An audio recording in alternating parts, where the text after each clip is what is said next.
It's time for the excitement of NCAA Division II football, featuring the Shepherd University Rams and the Pennsylvania State Athletic Conference. Today's play-by-play coverage is being brought to you by Hagerstown Ford. We deliver to your home. FordofHagerstown.com. Panhandle Dumpsters, because you have a choice. PanhandleDumpsters.com. The Mirius Group. Start planning for a brilliant future. The Joe Ferretti Law Office in downtown Martinsburg, delivering first-rate service and results for our clients. Green Tree Realty, a great place to call home. Jackie Lewis Broker. GreenTreeRealty.com. Mike Folk for Governor. Accountable, ethical, responsible. Folk4WV.com. And by Smallwood & Small, an Erie affiliate. Total Insurance Solutions. Standing by is our TV10 broadcast team. So let's head to the field and get today's pregame show underway.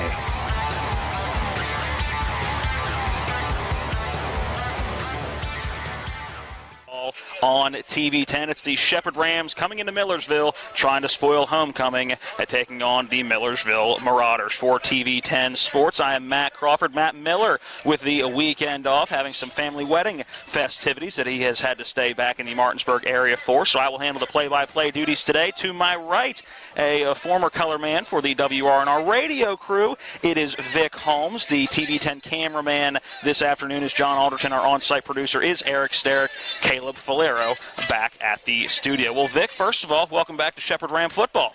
Well, I tell you, it's seems like a long time. It really hasn't, but it seems like a long time. I walked out here today, and it just felt like it just happened yesterday. So I'm happy to be back. And you could not get a better game. One of the PSAC schools that before Shepherd joined the conference, they were most familiar with. Obviously, everybody knows the Great Valley Classic between the Shepherd Rams and the Shippensburg Red Raiders. But of the PSAC schools that Shepherd would see when they were in the MEC, and even before that, the West Virginia Conference, were these Millersville Marauders. So it's a good game for you to come back, and it's homecoming here today, so it should be a good atmosphere and hopefully some good games like we saw between these two teams in the 80s, 90s, and early 2000s. No, I think it's going to be a great football game. I think this the aspect of these records. If you take a look at records, obviously you would think, well, this is going to be probably possibly a one-sided ball game according to records and statistics and all that sort of thing. But when homecoming comes about at any school, at any level, things change. So I think this team is ready to play. They seem to be. They're very enthused out there doing pregame warm-ups, and I think this is a big game for them to give them an opportunity to get themselves back established into the PSAC conference. Well, for Millersville, they come in with a record of 2-5, 1-3 in the PSAC East standings. So the Shepherd Rams started off slow at the beginning of the season and dropped a tough game to Kutztown to start East play, but they come in 5-2, 3-1 in the PSAC East, and coming off a very, very good win against number 12 Westchester last week, Vic. Well, I think, you take a look at what's gone on so far, and, you take a look at Shepherd's football team and the ball games they've lost, they very easily could be undefeated right now. A couple bad plays here or there, a couple misfortunes, turnovers, and that sort of thing. They very well could be undefeated at this point right now and be at the top of the league. But that did not happen. You play the hand was dealt, and they dealt their own hand. So today is one of those sort of redemption for the bad play that they had in a couple of the ball games early in the season, and I think they have improved. And as far as holding on to the football, making better plays, and I think the big key is going to be today is not allow the big play. And this team, I think, is banking on that because they have seen Shepherd give up the big play. So you got to go into the football game thinking, we got to make some big plays, or this team will allow you to make some big plays. Well, for Millersville, it has been a tough road up to this point in the season. Got it started with a tough 21-20 win at Pace on September 5th. And then how about this 3-week stretch? A loss against number 24 IUP. Then they had to go to Slippery Rock. That was another shutout, 49-0. Then for the third straight week had to face a top 25 team in Westchester, and that was a 48-7 decision. That is a tough 3 weeks in the really beginning of your season when you're still trying to figure everything out. Yeah, and then you come back the very next week and you go against East Stroudsburg and you get blown away again 50-7.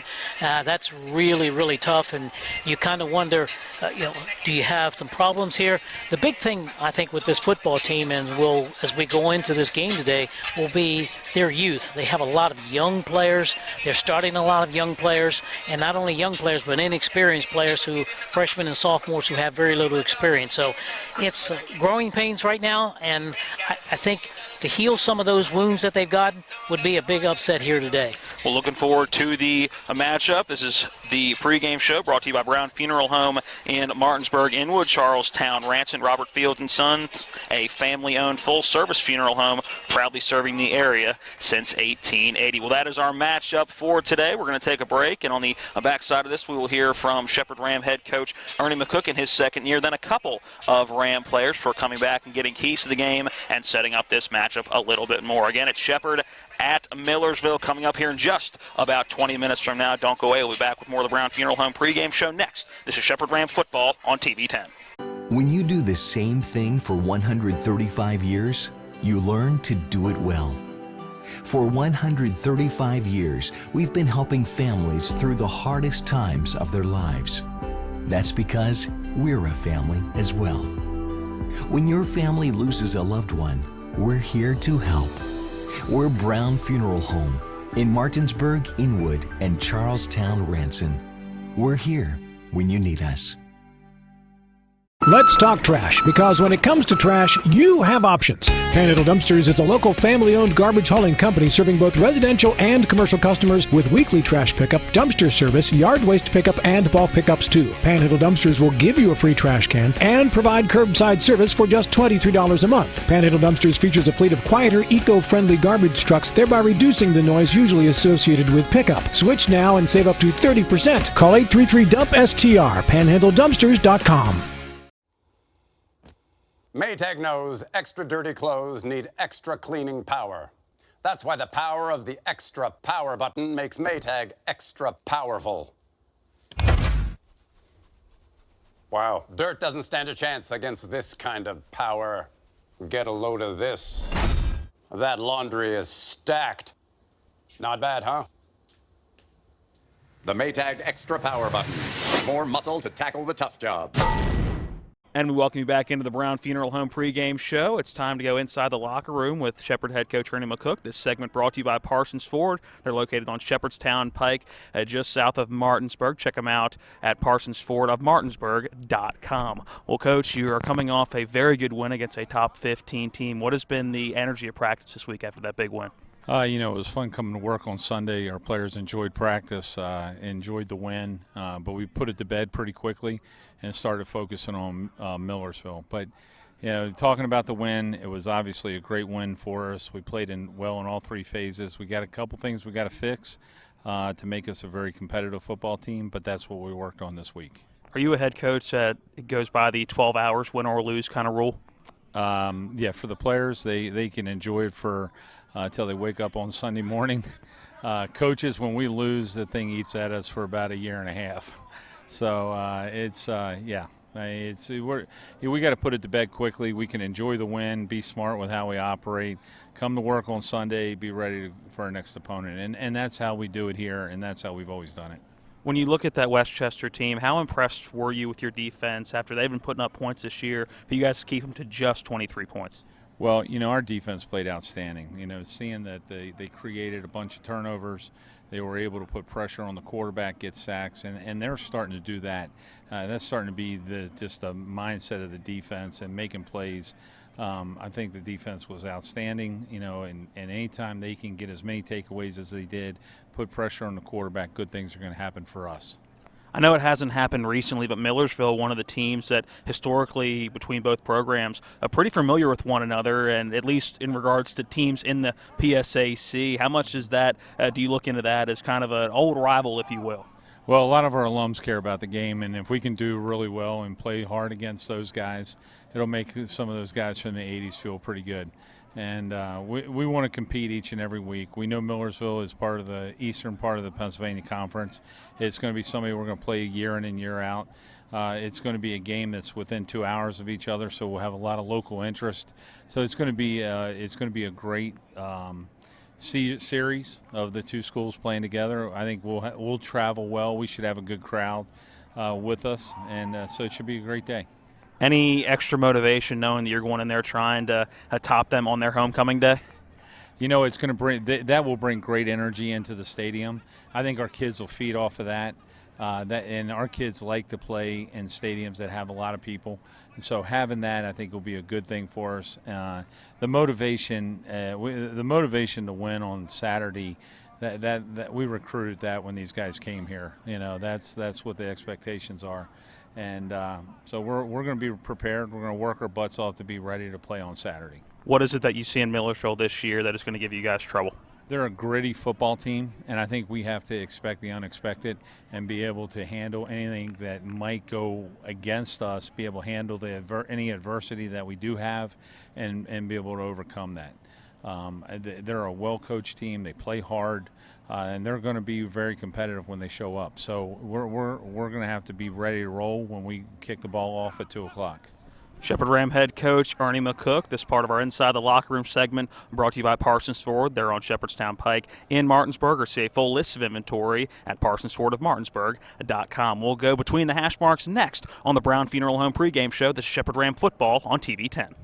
With 4 new car dealerships and 4 used car dealerships in 3 states, Parsons is the largest used car and fastest growing new car dealer in the tri-state area. Take Parsons Ford with huge savings on hundreds of new Fords, financing from 0%, Parsons' goal of financing for all, and Parsons' famous above-market trade-in allowances that help make Parsons #1 for used cars too. See why so many won't buy anywhere but Parsons Ford in Martinsburg. We became #1 by making you #1 first. Parsons.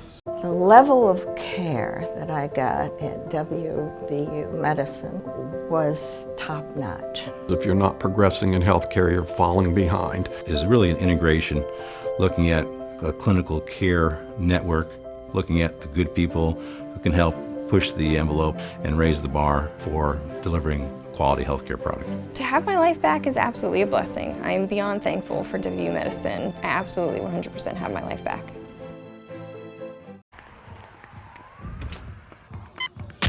These are more than just the sounds of a safe place to go after school. These are the sounds of interest being ignited and of mentors making an impact. At Boys and Girls Clubs, we don't do just one thing. We do whatever it takes to meet the needs of every kid who comes through those doors. Because whatever it takes is what it takes to build great futures. Great futures start here. And we welcome you back into the Between the Hash Marks segment. We talk defense first. Now we're going to the other side of the football, talking with a standout wide receiver, Devin Phelps. Devin, 2 touchdowns on Saturday. How did that feel for you to get in the end zone again this year? It felt good, man. Just being able to get in the box. You know, I worked very hard that past week at practice, and it paid off. When you look at your speed, I know you're a guy that's been battling injury to that lower body on and off throughout this year. How nice is it to have that speed back to, or at least close to what 100% is? It's a blessing, man. You know, just being able to run and being able to make plays for my teammates. It felt good to just be able to run back almost to full speed. But I mean, yeah. So the running game has picked up as this season has gone along. How much does that run game really help you as a receiver get open and make that front 7 play a little closer to the line? Deontay Glover is a very explosive back, and as long as he's playing, I think it'll always create problems for defenses. So, yeah. What do you see in Millersville's defense coming in this Saturday? They're very talented, I would say, very aggressive from the corner position. They play a lot of cover too. Feel like we should be able to exploit it though. Yeah. Millersville going to be one of the closest trips you guys have this year. I think actually the closest trip you guys have this year. How nice is it to have a bus ride that's only going to be 2 hours down the road as opposed to some of those Mountain East trips? I guess it'll save my legs and knees a little bit. Hopefully. Wide receiver Devin Phelps, part of our Between the Hash Marks segment. We'll be back with more of the Brown Funeral Home pregame show next. This is Shepherd Ram football on TV 10. Thanks, man. Appreciate it.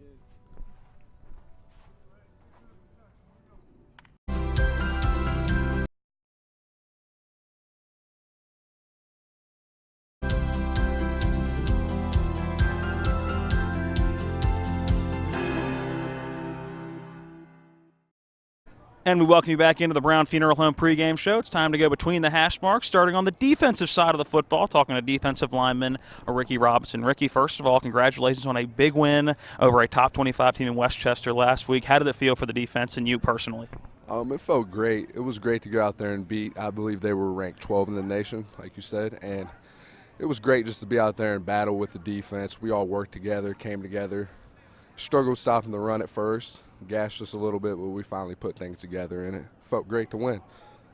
It seems like this year the MO for the defense has been, it wouldn't surprise you if the other team got a few yards in that first drive, and then it's in-game adjustments. How nice is it to have a defense that can pick up on things on the fly like that, and a coaching staff that can adjust the way the Coach Klein and the staff can?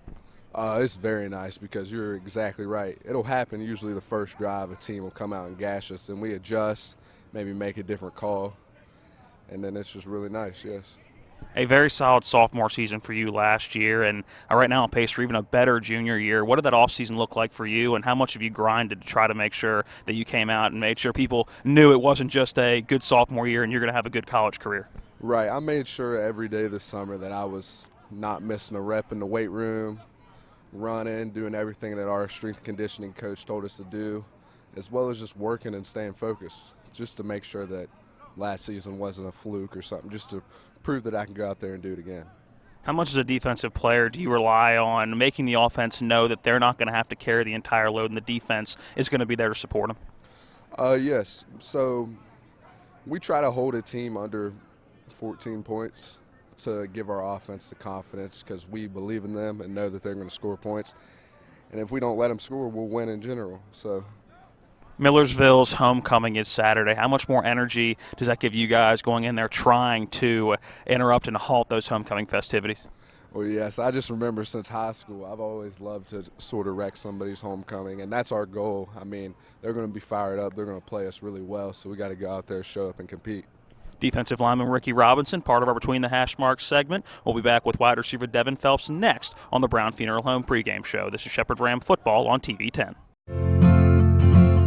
For over 36 years, Green Tree Realty has been helping the Shepherdstown community find a place to call home. Our friendly team is ready to help you navigate the market and is your trusted resource, complete with a wealth of experience and local knowledge.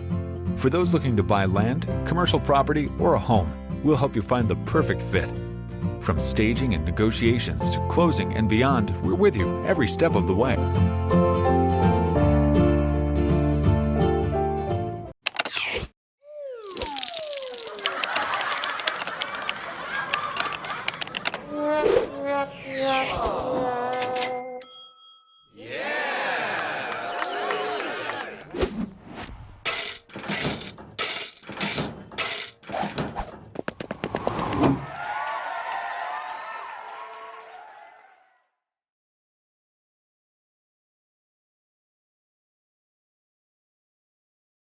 When will I be able to retire? How do I make the most of the money I have? How do I leave a lasting legacy to my loved ones? I'm Philip McCoy, financial advisor with the Mirius Group, a private wealth advisory practice of Ameriprise Financial Services Incorporated. Call us today at 304-263-4343 to help you make the most of your financial future. Our office is located at 1270 Winchester Avenue, Martinsburg, West Virginia. Ameriprise Financial Services Incorporated, member FINRA and SIPC.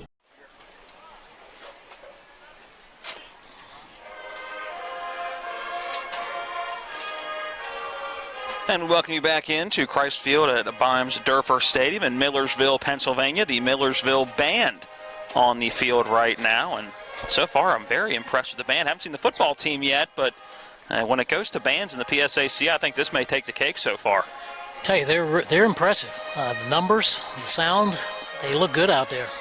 Again, we welcome you back into the Brown Funeral Home pregame show. They are located in Martinsburg, Inwood, Charlestown, Ranson, Robert Fields & Sons, a family-owned full-service funeral home proudly serving the area since 1880. Well, for this Millersville team, it is been a very productive program up until about the year 2000. 2000 was their last winning season. They were 6-4. From 1971 to 2000, they only had 2 seasons below that 500 mark. So they're really wanting to turn things around and hoping that one of these years they can start that culture moving back in the right direction. Looking at some previous seasons since 2010, they've been 2-9, 3-8, 2-9, back-to-back 1-10 seasons in 13 and 14, in 15 2-9, 16 2-9, in 2017 4-7, and 2018 2-9. So Vic, not quite the powerhouse they used to be, and you got to wonder where that fall off happens and what makes a team go from the power they were in the 70s, 80s, and 90s to now, since the turn of the century, just can't seem to put it together and have really struggled to even get close to that 500 mark. Well, one of the things is the fact that if there was one thing you could pinpoint it, that would have been fixed. Obviously, it's a lot of things. You get coaches changes that happen in your program. That is one factor. Secondly, you have situations in which you have a bad year or two or bad recruiting year or two. You've got to live with that for about 2 or 3 years, and it's hard to get from under that. And when you have bad seasons, you don't recruit the best players. So sometimes you've got to dig a little bit deeper, and you've got to hope that you can get something out of players that maybe not exactly the players you want, but the players that you can get. And sometimes they're not as good as you'd like for your program to have. So I think I can't say what happened in this program, but you just have to wait. You have to try to get 1 or 2 classes that are super classes, freshmen coming in, and work from that point and then build from there. All right, keys to the game. They are brought to you by Green Tree Realty in Shepherdstown. Let Jackie Lewis hand you the keys to your next home. Phone 304-876-3737 or stop by the office at 138 East German Street or go online to greentreerealty.com. Vic, let's start with the visiting Shepherd Rams. What do they need to do to keep their momentum going and get to that number 6 win mark in this season? I think one of the things they're going to have to do is hold on to the football. They can't turn the football over. They've been turning it over all too many times. Early in the year, that was probably their biggest menace, was turning the football over. Secondly, I think they're going to have to do a good job of running the football today, because Millersville knows they're going to throw the football. They're expecting to pass. You got a guy throwing for almost 400 yards every ball game. They know they're going to throw the football, but if they can run it today, that'll be a big, big plus, and they can open the game up with being able to run and pass. So let's see what they try to do defensively, whether they try to shut down that pass or they try to totally shut down the run and force them to pass more. Yeah, you mentioned the turnovers. Tyson Bajan, after a very stellar freshman campaign, already 8 interceptions this year, and that's without playing in one game already this year. Again, didn't play in that Lockhaven game, so turnovers a bigger issue for him in his sophomore season than they were in that freshman season. Well, sometimes things will happen is, you're a freshman and you're out there and you have a great season as he did as a freshman. Then all of a sudden you kind of feel like, not necessarily exactly Superman, but you feel like you can throw a ball into an area that you normally would not, because you've had so much success. And you got to realize as well, you got to keep in mind the respect that you have for the other team. They have some pretty good players in the secondary, but I don't think it's any real big deal. It's a learning process. We see Division I colleges and universities, quarterbacks go through the same situations as when they are freshmen or sophomore year, and all of a sudden they may not have as good a year maybe the next year, or they may have more turnovers, more interceptions or whatever. But I think he's settled in, I think, as of right now, here this early in the season, and I think he's going to do just fine. I really believe that he knows better what he can do and what he can't do. All right, Millersville coming off another shutout loss. They have now been shut out 3 times in this season. Last week it was at Shippensburg, a 27-0 decision. Vic, what do they need to do to try to get back in the win column? Just 2 weeks removed from a 48-23 win against Lockhaven. Well, don't be a bit surprised to see them do a few unorthodox things. You might see some reverses. You might see some maybe a halfback pass. You may see double reverse. You may see a fake punt. Anything to get the team aroused and get them in a situation where they may make a big play. And I think this is what this football team is looking for, a couple big plays here or there. So I think something out of the ordinary. You may see very possibly maybe some shotgun formation to where maybe a one-back set or bring a quarterback in who primarily is going to run the football, then throw it. So you expect the unexpected, I think Shepherd has to do today to contain this football team. There are your keys to the game, brought to you by Green Tree Realty in Shepherdstown. Let Jackie Lewis hand you the keys to your next home. Phone 304-876-3737 or stop by the office at 138 East German Street or go online to GreenTreeRealty.com. Let's take our last break of the pregame show while the national anthem is played here. Then we're back with more from Millersville University. This is Shepherd Ram football on TV 10. Let's talk trash, because when it comes to trash, you have options. Panhandle Dumpsters is a local family-owned garbage hauling company serving both residential and commercial customers with weekly trash pickup, dumpster service, yard waste pickup, and bulk pickups too. Panhandle Dumpsters will give you a free trash can and provide curbside service for just $23 a month. Panhandle Dumpsters features a fleet of quieter, eco-friendly garbage trucks, thereby reducing the noise usually associated with pickup. Switch now and save up to 30%. Call 833-DUMP-STR, panhandledumpsters.com. Nothing goes better with football than chicken. From Pee-wee to the big boys to the wing T formation. A hearty meal of 12 pieces for just $9 is just what the boys need to be at their best. Oh my, fumbling, bumbling, stumbling. Omaha!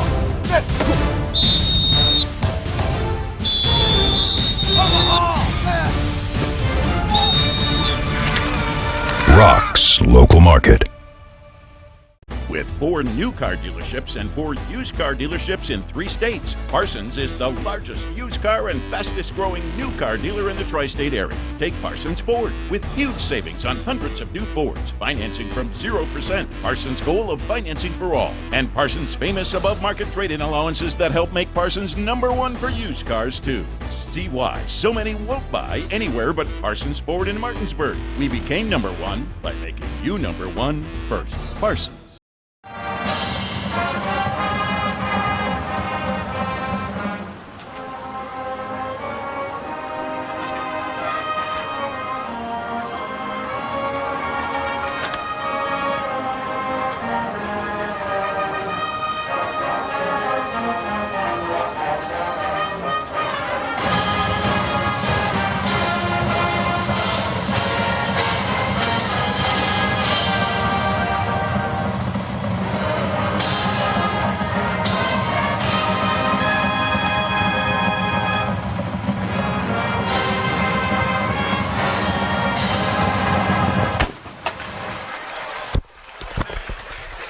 Always nice to get some cannon fire at the end of the national anthem, and that is just what we got here. Again, welcome back into Christ Field at Bimes-Durfer Stadium. We're in Millersville, Pennsylvania, and just about 3 minutes left before kickoff here, which means it's time to take a look at the starting lineups for both teams. The starting lineups brought to you by Panhandle Dumpsters, giving Berkeley County residents options. Get a free garbage can and service for only $23 per month. Local, family-owned. Learn more at panhandledumpsters.com or call 1-833-DUMPSTERS.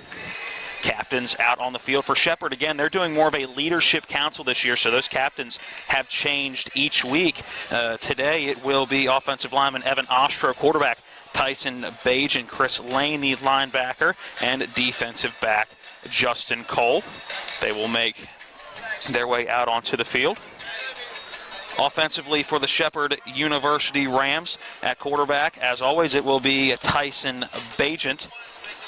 At the running back position, Deontay Glover, but also expect to see Ty Hebron in there as well. Devin Phelps, Rodney Dorsey, along with number 81, Dylan Brewer, will also get some action. Tight end is DJ Cornish. Center is Evan Ostro. Left guard, Cole Weaver. Left tackle, Eric Ostro. Right guard, Keandre Batson. And right tackle, Joey Fisher. For Millersville defensively, the defensive end, Chase Alasakis. Defensive tackle Lucas Bush, defensive tackle Malik Diggs. The other defensive end is Detrell Reed. At the linebacker position, Neil Satterwhite is the middle linebacker, and the outside linebacker, Isaiah Anashak. Cornerback is Tyler Patron-Penn. The other corner is Kaleem Corbin. Safeties, Steve Sweeney and Christian Martyr. The Marauders now entering the field. Let's take a look at their offense. Quarterback is Colin Shank, but we could see Miles Miller today. I know we have seen a couple different guys throw the football, 4 so far on the year for Millersville. The tailback is KJ Cartwright. Wide receivers are John Haynes, Kevon Newells, Wide receiver also is Evan Morrill. A left tackle will be Darrell Ramey. Left guard, Todd Mahadi. Center is Braden Wetchter. Right guard is Michael Bennett. Right tackle is Matthew Tobias. And the tight end is Eli Workinger. Defensively for Shepherd, defensive lineman David Wilson. The nose tackle Michael Holt. The other D tackle Ricky Robinson. The linebacking core is Kyle Smith, Ponce de Leon, Chris Lane, and Hassan Marshall. And in the secondary, it'll be Aniekwer Gianzi, Aniekwer, Donnell Howard, Antonio Fox, and Michael Blackman Herbert. Coin flip going on now in the middle of the field. Their starting lineups brought to you by Panhandle Dumpsters, giving Berkeley County residents options. Get a free garbage can and service for only $23 a month. Local, family owned. Learn more at panhandledumpsters.com or call 1-833-DUMPSTER. Again, our broadcast crew today, Matt Crawford with you. Vic Holmes, the color commentator for today. John Alderson, our TV10 cameraman. Our on-site producers, Eric Sterick and Caleb Falero, is back at the studio. Shepherd will receive to start the football game. Looks like they will move from left to right across your TV screen. A beautiful day for football here, Vic. Oh, just beautiful. This is fall weather. This is kind of a little crispness in the air, a little wind blowing across the field, but ideal. As long as we don't get any rain, I think this is going to be just a wonderful day for a win. Looking forward to this one. Want to take this time also, while both teams getting last section instructions, to thank our sponsors for our coverage of Shepherd Ram football: Hagerstown Ford, Panhandle Dumpster, the Mirius Group, and Ameriprise Financial Services, John Everson and Phil McCoy, the Joe Ferretti Law Office, Green Tree Realty, Mike Folk for Governor, Smallwood and Small Insurance. They are our title sponsor, bringing you Shepherd Ram football each Saturday afternoon. And but obviously both schools here in the PSAC that are playing today, Shepherd and Millersville, thanks to the hospitality and the kindness that we've received since getting onto campus. Back to receive will most likely be Deontay Lewis. Ronnie Brown could also be back, although didn't see a whole lot of Ronnie Brown last week. So we will see who is running back there now. Looks like it is going to be Deontay Glover on one side and Devin Phelps on the other. So two new kick returners this week. Now, one of the things I think if you take a look at the Shepherd program, a lot of jobs and responsibilities or positions out there, when you play or you start or you get playing time, you earn it. You earn it this week. If you don't earn it, you don't play next week, or you're not the starter, or you are replaced. So it's one of the things that does, I think, keep these players on their toes. You got to play well. If you don't play well, you don't complete assignments, you don't play. It's as simple as that. You lose playing time. All right, Vic, you want some old school football? Yes, sir. The kicker is tight end Eli Workinger. Going old school here. The big man with the kickoff. We're expecting the kicker to be Chris Persico. So don't know if there's an injury there or not, but Workinger will kick it off. It'll be Devin Phelps getting it at about the 7-yard line, working to his right. He's up across the 20-yard line to the 25, up to the 30. He's got room across the 35-yard line up to the 37. Good starting field position for the Shepherd University Rams. Good return that time. Maybe one more step. It might have had a long one. That was very close. Yeah, a lot of times on returns, you see them seal the edge. He went right up the middle with that one, and Phelps, not a guy that's returned a whole lot of kicks this year. Shepherd offense coming onto the field. Shepherd in the white uniforms, the gray pants, and, of course, those blue and gold helmets. The Millersville Marauders in all black today at home. Again, it's homecoming for the Marauders. Tyson Bajan in the shotgun formation, power pistol to the right, two receivers to the near side, one to the far side. Bajan drops back to pass. There's the give to Glover off the left side. The battling forward lowers that shoulder, gets up to the 39-yard line on first down. It'll be about a gain of 1 on first down, bring up a 2nd and 9. Be good to see Shepherd get the running game going early. 532 yards total on the season for Deontay Glover, but that's after a slow start in those first couple of ball games.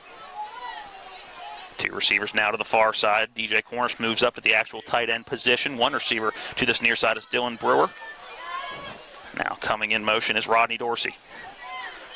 Bajan with that handoff. There again is to Glover. He's across the 40 up to the 43-yard line. So a decent gain. It'll bring up a 3rd and manageable as they get up to the 43-yard line. Shepherd trying to establish that run game here early and with 2 straight runs, which is not a problem. It's going to bring up a 3rd down and medium, 3rd and 6. This is a big 3rd down here early in the football game. Try to maintain control of the game by running the football. Glover will line up to the left of Tyson Bagent. 3 receivers to this near side. Tight end to the far side is Cornish.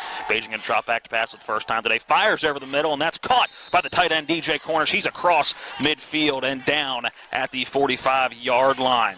Good safe throw that time. Just a real quick slant or to the post to the middle of the field. Went down and got it about knee high. Just a nice catch, cradled the football. Didn't try to get any more, just make sure you catch the football and get the first down. Kaleem Corbin on the tackle for Millersville. The safety and a good diving effort for DJ Cornish. Dylan Brewer will move inside the numbers, and Bajan once again drops back to pass. Finds Rodney Dorsey at the 43-yard line.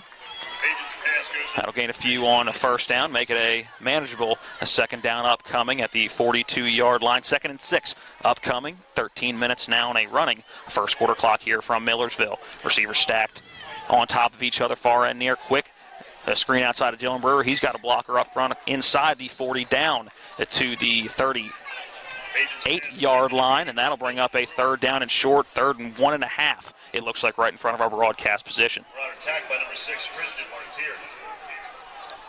Shepherd no huddle. Now they are slowing down just a little bit, bringing in another wide receiver actually to bring into play here.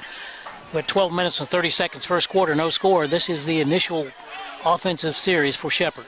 Looks like 5 men are going to be on the rush here for Millersville. There's the give to Glover right at the middle. He's got the first down and a little bit more inside the 35-yard line, down to about the 32, brought down by number 36, Anashak. Yeah, it's one of the threats of this passing game is the fact that Tyson Bajan does a great job of you're just not sure. He sticks that ball all the way in, and you don't see it. The backs cover up. You're not sure if he's going to pull it or if he's going to just hand it off. And that time is a great job just making the play, making a good handoff. 32-yard line working in. Bajan drops back to pass. It's a step up. Pump fakes. He's going to find Deontay Glover out of the backfield. He's got the first down to the 20-yard line and upended by number 35. Again on the tackle out of the secondary is Alex Penegrin, the defensive back. Well, that's a good sign as well when you got the defensive backs making tackles. And a nice job that time. You ask your quarterback to be patient back there and ask your offensive line to give him time, and they got both. He got time and he had patience back there. Found Glover open. Trips to the left side. Lone receiver to the near side. Deontay Glover still that running back to the left of Tyson Bajan. 1st and 10 at the 20-yard line. Shepherd in the red zone for the first time in this ball game. 11:23 and counting on a first quarter clock. Bajan going with the fade into the end zone. Phelps there, and he makes the catch and is into the end zone for a Shepherd Ram touchdown. Flag on the play, coming back at about the 16-yard line. See what that flag's going to be. Looked like more on the offensive line than anything, waiting to see what that penalty's going to be. Referees getting together. And Bajan signaling that it's going to be on Millersville. There's no penalty. I didn't see a flag go down on the ground. I mean, Millersville was yelling for a flag, and I don't know what for. I think they thought that was illegal procedure on the backfield, but I didn't see it. I thought everybody was set prior to the snap.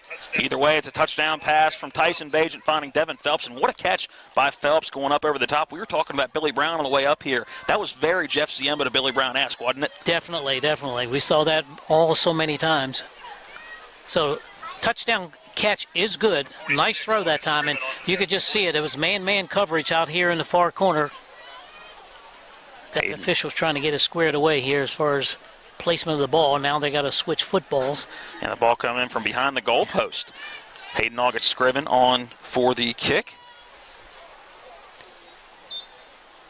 And try to make it a full 7-point lead for Shepherd early in this one. A quick drive. Not even taking 4 minutes off the clock. Kick is up.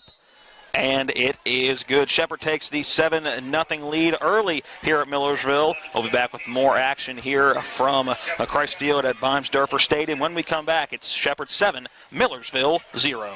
Hello, I'm Michael Falk, a lifelong resident of West Virginia, husband and father. I worked my way through school and life with honesty, hard work, and determination. These principles have served me well in athletics, education, farming, and aviation, and have carried me through years of fighting for a more accountable government at the local and state level. These same core principles will allow me to serve you well in Charleston. I believe true leadership is sticking your neck out for right, even when it goes against the establishment. You can help me put principle over politics and beat the odds one more time. When you do the same thing for 135 years, you learn to do it well. For 135 years, we've been helping families through the hardest times of their lives. That's because we're a family as well.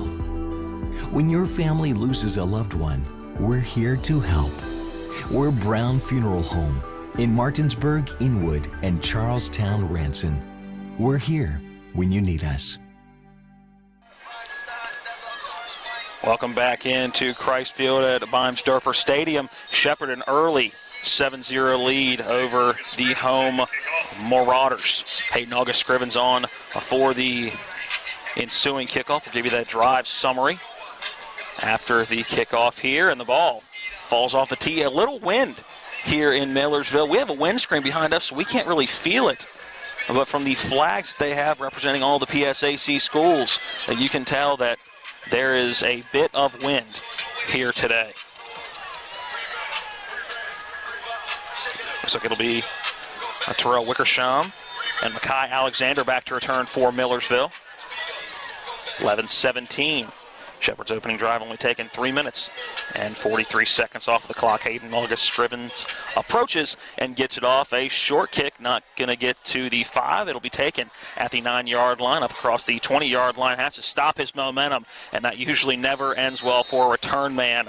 Up to the 21-yard line was return man Terrell Wickersham. Quickly, let's take a look at that drive summary brought to you by Mike Folk for Governor. Accountable, ethical, responsible. Learn more at Folk, the number 4WV.com. Paid for by Mike Folk for Governor. That first drive taking up 3 minutes and 43 seconds and going 62 yards on 8 plays. A good mix of run and pass, and being capped off with a 20-yard touchdown pass from Tyson Bagent to Devin Phelps.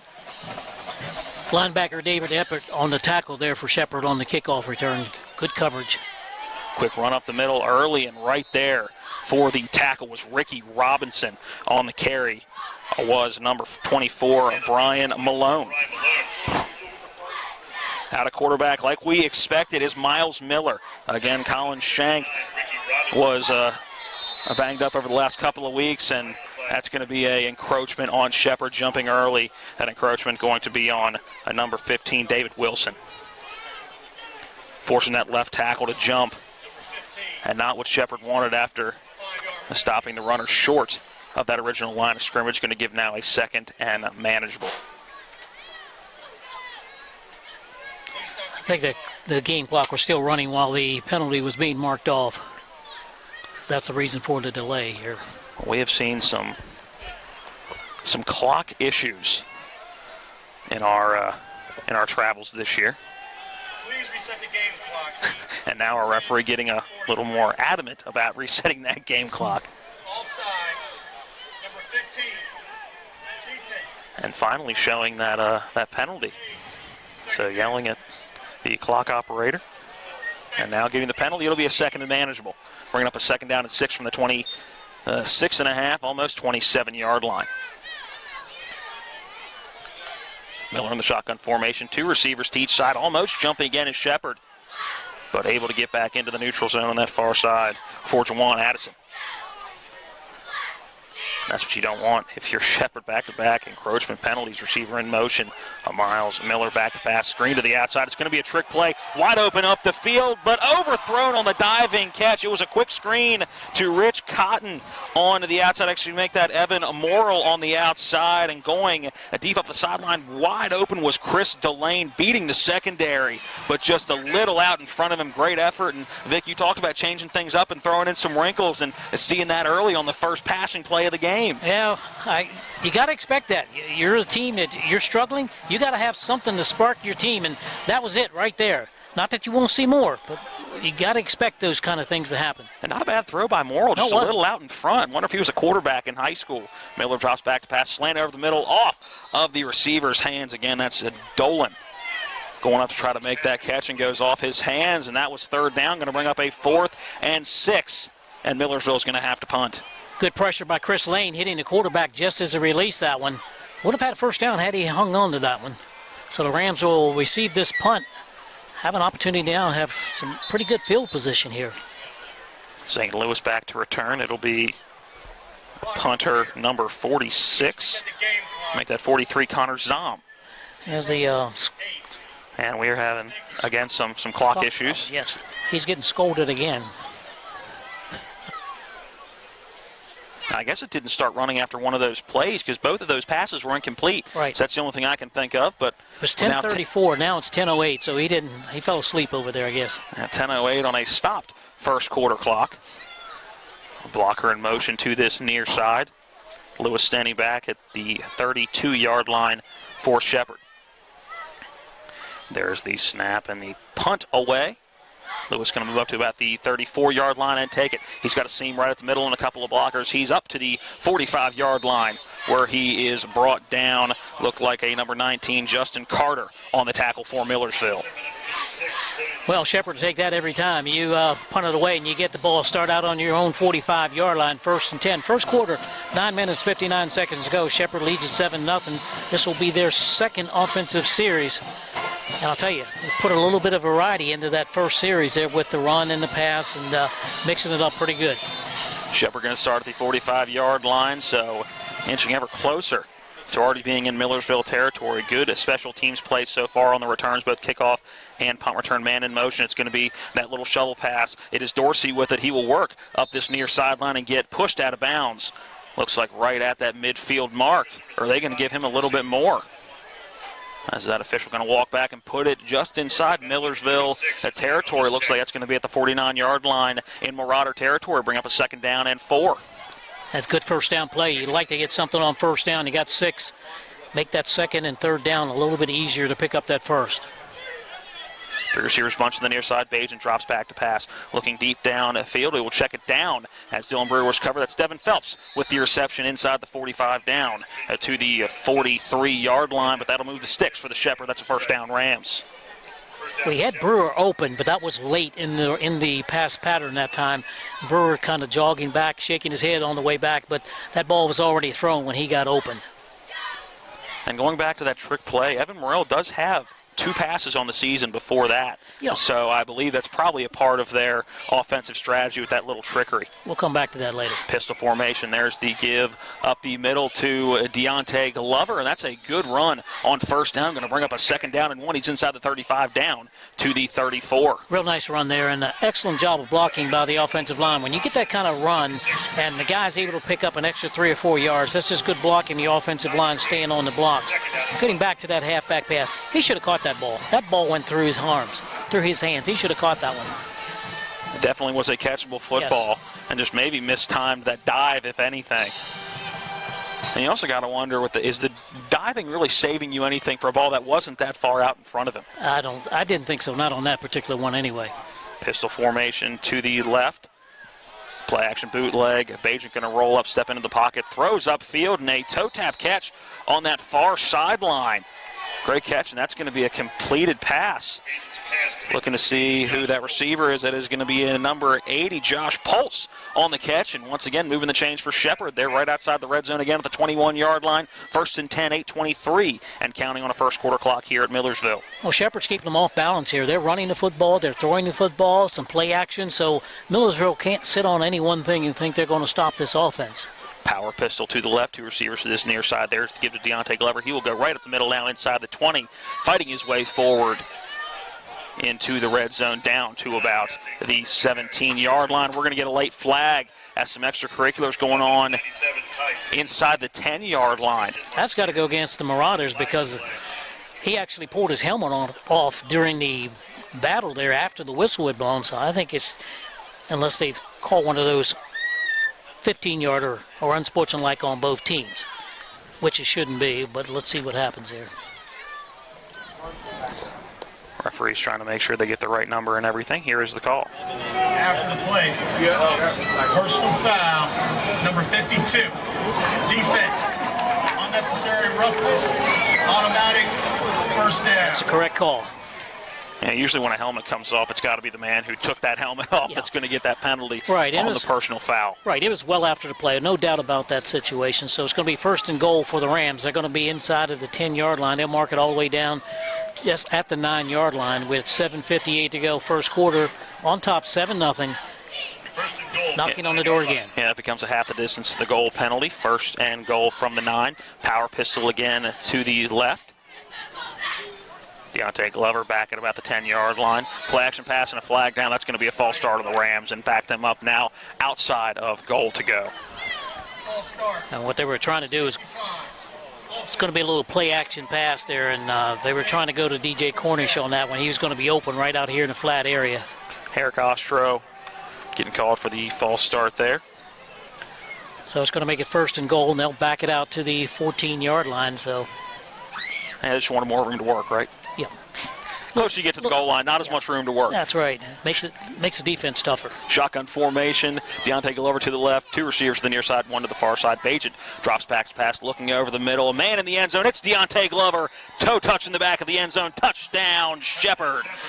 14-yard pass, Bagent to Glover out of the backfield, and the Rams up 13-0 with 7:38 to play in the first quarter. It's like Bagent knew he was going to be open on that play. He watched him go all the way down the field. I watched him as he watched the receiver go down the field, and he was wide open. No one picked him up.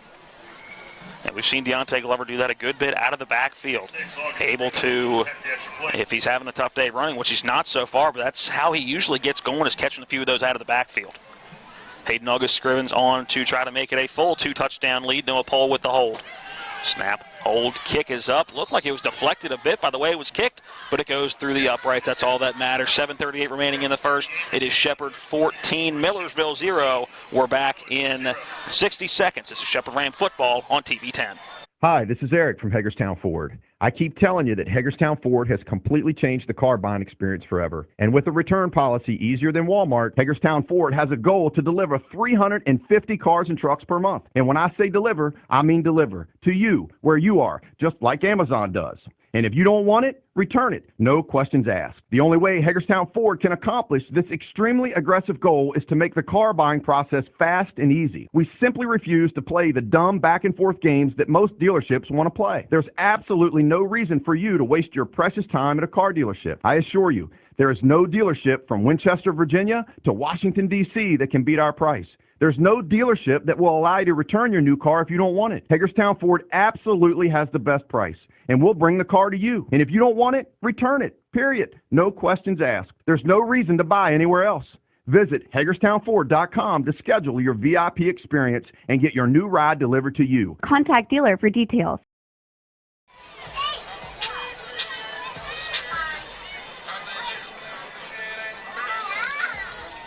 $14-0, Shepherd out in front of Millersville. Homecoming for the Millersville Marauders today. Shepherd looking to improve to 6-2. Millersville hoping to improve to 3-5. We'll give you that scoring summary on the backside of this ensuing kickoff. It'll be Hayden August Scrivens on to kick for Shepherd. Back to return once again for Millersville is Wickersham and Makai Alexander.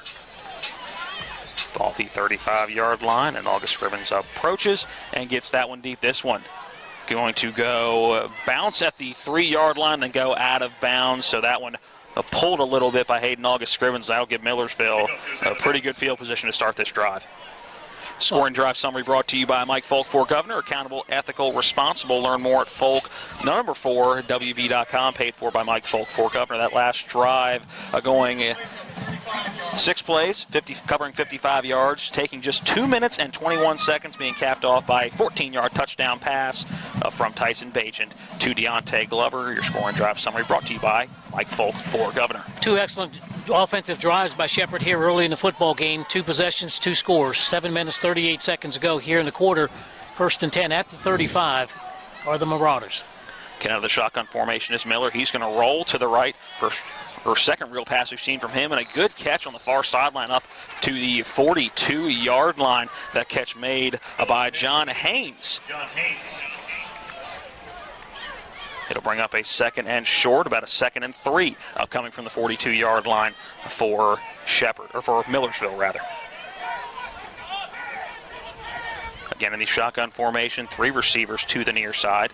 Shepherd's corners playing a soft cushion. A quick screen to the outside and overthrown. The intended receiver was Morrill and overthrown by Miller. It'll bring up now a 3rd down and 3. Here's a real critical situation now for Millersville. They've got a 3rd down and 3 here at their 42-yard line, and they don't want to punt this football away again on 3 downs and out again. So let's see what happens, see what the call is going to be here.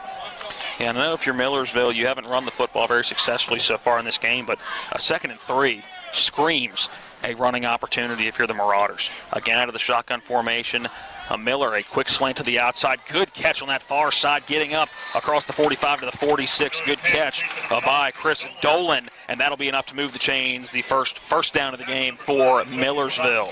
Antonio Fox in on the tackle. Yeah, he had to make a great catch to hold that one in. That'll get the 1st down for him. So Millersville knocking on the doorstep of getting into Shepherd territory for the first time in this ball game. 2 receivers to the far side. Now this near side receiver in motion. A little bit of bobbled snap by Miller, and now he's going to have to run for it. Goes up the middle. Ricky Robinson dives and can't get to him.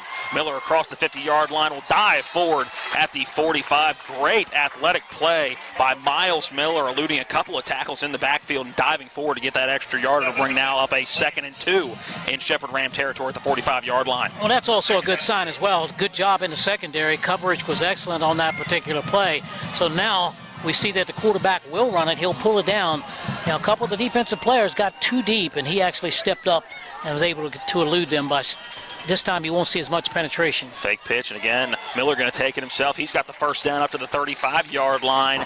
Then a hard hit as he goes down. And on that hit was Hassan Marshall. Donnell Howard also in on that tackle. I talked about in the pregame the fact of keys that you're going to see the quarterback run the football here some, and this is probably maybe their best offense, or has been thus far. But this is something that you can't really count on, that the quarterback is going to be your best offensive player running the football. Millersville 1st and 10 at the Shepherd Ram 36-yard line. There's the give again to the outside, and swarmed immediately in on that tackle. Believe the first man there was number 45, Kyle Smith. That run by number 24, Brian Malone. Big Weisinger was in there as a defensive tackle coming in there, and he forced the ball carrier to go a little wider than he wanted to. That's why he ended up losing the yard on that play, so he should get an assist on that one. 2nd and 11 now. A little bit of a read option. Miller's got a stop and try to fire one out. It looked like he was going to try to run it back up the middle, looking for his intended receiver on the outside, Brian Richardson, the tight end, but just a little underthrown. It's going to bring up now a 3rd and long, and a big defensive opportunity here for Shepherd. See what Millersville draws up offensively. Well, you saw what happened that time. The defensive linemen who were blitzing, were penetrating, did not penetrate as hard. They didn't come upfield quite as far. Because what happened the last couple times, they came up, they penetrated too far, he ran up the gap and got the extra yards. This time, didn't over-penetrate. Malone moves from right to left. Now he'll go out of the backfield. Miller across the middle, and that'll be a completed pass. Will he have enough for the 1st down? He will, inside the 25 down to the 22. That pass complete to Richardson, so the intended receiver on that last play, and they're able to connect our Miller and Richardson. And that'll be enough for a 1st down at Millersville. Antonio Fox on the tackle that time. Waited a little bit too long defensively. I really thought he was going to come up, and I thought he had a chance to intercept that football had he just not played so soft. Played a little bit too soft on that play. 1st and 10 at the 22-yard line, 4:40, and counting on a running 1st quarter clock. Quick pass to the outside and a low throw again. On the throw was Evan Morrill. So we see a little trickery, a little wildcat, if you will, again. And right now, Millersville trying to do anything they can to move the football against Shepherd. Yeah, we talked about that in the pregame. You look for anything and expect anything that could possibly happen, especially offensively. 4 minutes, 32 seconds ago. Quarter number 1, Shepherd leads at 14-0. Millersville, their best opportunity of the day. 2nd and 10 at the 22 of Shepherd. Malone to the left of Miller in the backfield. It'll be a bit of a play action. Miller going to drop back to pass. He's got a man in the flat wide open making the catch. Number 81, Eli Workinger, brought down quickly in the flat by Hassan Marshall, and that'll be a short gain. Get a back, cut the distance in half. It'll bring up a 3rd down and 6. Good open field tackle that time. 3rd down and 6. Ball at the 18-yard line for Millersville, moving in to Shepherd Ram moving towards that Shepherd Ram end zone. They're now inside the red zone for the first time in this ball game. Third down upcoming. Again, Malone to the left of the quarterback, Miller in the backfield. Miller going to drop the pass. He's going to find Malone in the flat. He's going to cut back towards the middle, down to the 20, or make that the 15-yard line. Gain a few, but not going to be enough for a Millersville first down. Big decision time here. Do you go for the 3 with 3:42 to go in the first quarter, you're down 14-0, or do you go for it? The way that Shepherd's offense has been moving the ball, I think you got to go for this here. Yeah. Yeah, 3 points isn't getting you a whole lot in this game. It's not going to get you nothing. Shepherd's defense has got to be strong, though, on that front line. They've already been called off sides once and almost on back-to-back plays. So watch for Millersville to go with the hard count here. Miller in the shotgun formation, Malone to his right receiver in motion. Miller going to take the snap and roll to his right. Nobody there. A good defense in that ball. Knocked down. Secondary man coming in for Shepherd. Looked like it was number 12, and it was Hassan Marshall. Great play by Marshall. Nice job that time. A good job by the defensive line. And, again, they didn't over-penetrate and leave running lanes for the quarterback to take off with it. And so far, that's been what Millersville's been able to do is find those running lanes for Miles Miller. And if he has no way to expand the play at all with his legs, he has not been that successful throwing the football unless it's quick into the flats. And that's what they want to do, contain him as much as possible, make him throw, make him beat you with the pass and not the run, because he definitely can beat you with the legs. 3:14 as Shepherd will start their third drive of this football game, and so far they are 2 for 2 on touchdown drives. Inside 10 seconds now on that play clock, now down to 5, and I believe Shepherd's going to have to burn a timeout. And they will, as DJ Cornish coming on late, and that play clock was down to 2. Well, with 3:14 remaining in the first quarter, let's take a 60-second timeout and come back for the remainder of quarter number 1. It is 14-0 Shepherd over Millersville. This is Shepherd Ram football on TV 10. If you hang the WVU Medicine sign, certainly has helped take us to another level. Evolving what we try to do as physicians and as a health system and organization is the mission of WVU Medicine, and it's an exciting mission to be a part of. With the knowledge and the years of practice that they've put into this institution, you know, they know a lot. They can help you, and they've helped me a lot. Having people treated locally enhances their overall care. When will I be able to retire? How do I make the most of the money I have? How do I leave a lasting legacy to my loved ones? I'm Philip McCoy, financial advisor with the Mirius Group, a private wealth advisory practice of Ameriprise Financial Services Incorporated. Call us today at 304-263-4343 to help you make the most of your financial future. Our office is located at 1270 Winchester Avenue, Martinsburg, West Virginia. Ameriprise Financial Services Incorporated, member FINRA and SIPC. Welcome back in out of the timeout. Quickly, Ty Hebron with the carry off the right side, gain of about a yard, brought down. 97, Ty Tate. Ty Tate bringing him down, the big defensive lineman, number 97. Now under 3 minutes on this first quarter clock, 2:47 and counting, 2nd and 9. Shepherd football from the Millersville 16-yard line. Bajan the shotgun, Hebron to his right. Straight drop back for Bajan. Now moving to his right. Is he going to tuck and run? He is. He's across the 20 to the 22-yard line before he steps out of bounds. A little nudge afterwards, but nothing that's going to warrant a yellow handkerchief coming out of our official's hand. And that'll bring up a third down for Shepherd. And Bajan getting a little bit more there than I thought he did. The sideline kind of covering up where the actual sideline is, and the Millersville players covering up that sideline, so tough to see where Bajan actually went out, but did gain quite a few up to the 23-yard line. It'll bring up a 3rd and 2. This is a big play here offensively for Shepherd to maintain possession deep in the own territory. It'll be a give up the middle to Ty Hebron, and he won't get it. Good defensive stand up the middle. A couple of Marauders there. Number 44, Kyle Boney. Also, number 1 is Zach Button. Also in there, a great stop for Millersville, and for the first time today, Noah Pohl going to come on to pump the ball away for Shepherd, and it should be good field position for Millersville when they get the football back. Right. One of the things we have seen in this first quarter very early in this ball game is Millersville, in every situation where it's 3rd and 5 or less, they are blitzing. So you might see Shepherd with short yardage plays, little play action, and throw the football next series. There's that snap to Pohl, and he does get it off a short, a wobbly punt. Gonna bounce at the 50 and hit somebody, apparently hitting one of the Shepherd Rams. None of them jumping on the football very quick. The Shepherd coaching staff yelling to get the ball, and where the where the ball was originally touched was up at about that 43, 42-yard line. And that's where that football is going to be placed. Yeah. And if you're Shepherd, pick that ball up regardless. Yes. You know it hits somebody, so either way, worst case scenario, it's coming back to where it was first touched. Best case scenario, you get the football at the 35-yard line. Never let that ball lay around and when you suspect it's being touched and you're the defense. And especially if you're the Ram that... Now where are they going with the ball? That's the wrong spot. They're saying it was first touched at about that 43-yard line. They've moved it all the way up to the 47. Yeah, that's a bad spot. 48-yard line. That is a terrible spot. First of all, no one saw it. None of the officials saw it. The official threw the beanbag, threw it about 10 seconds later after he got chewed off in his left ear by the Millersville bench. Now they're going to place it in the wrong spot.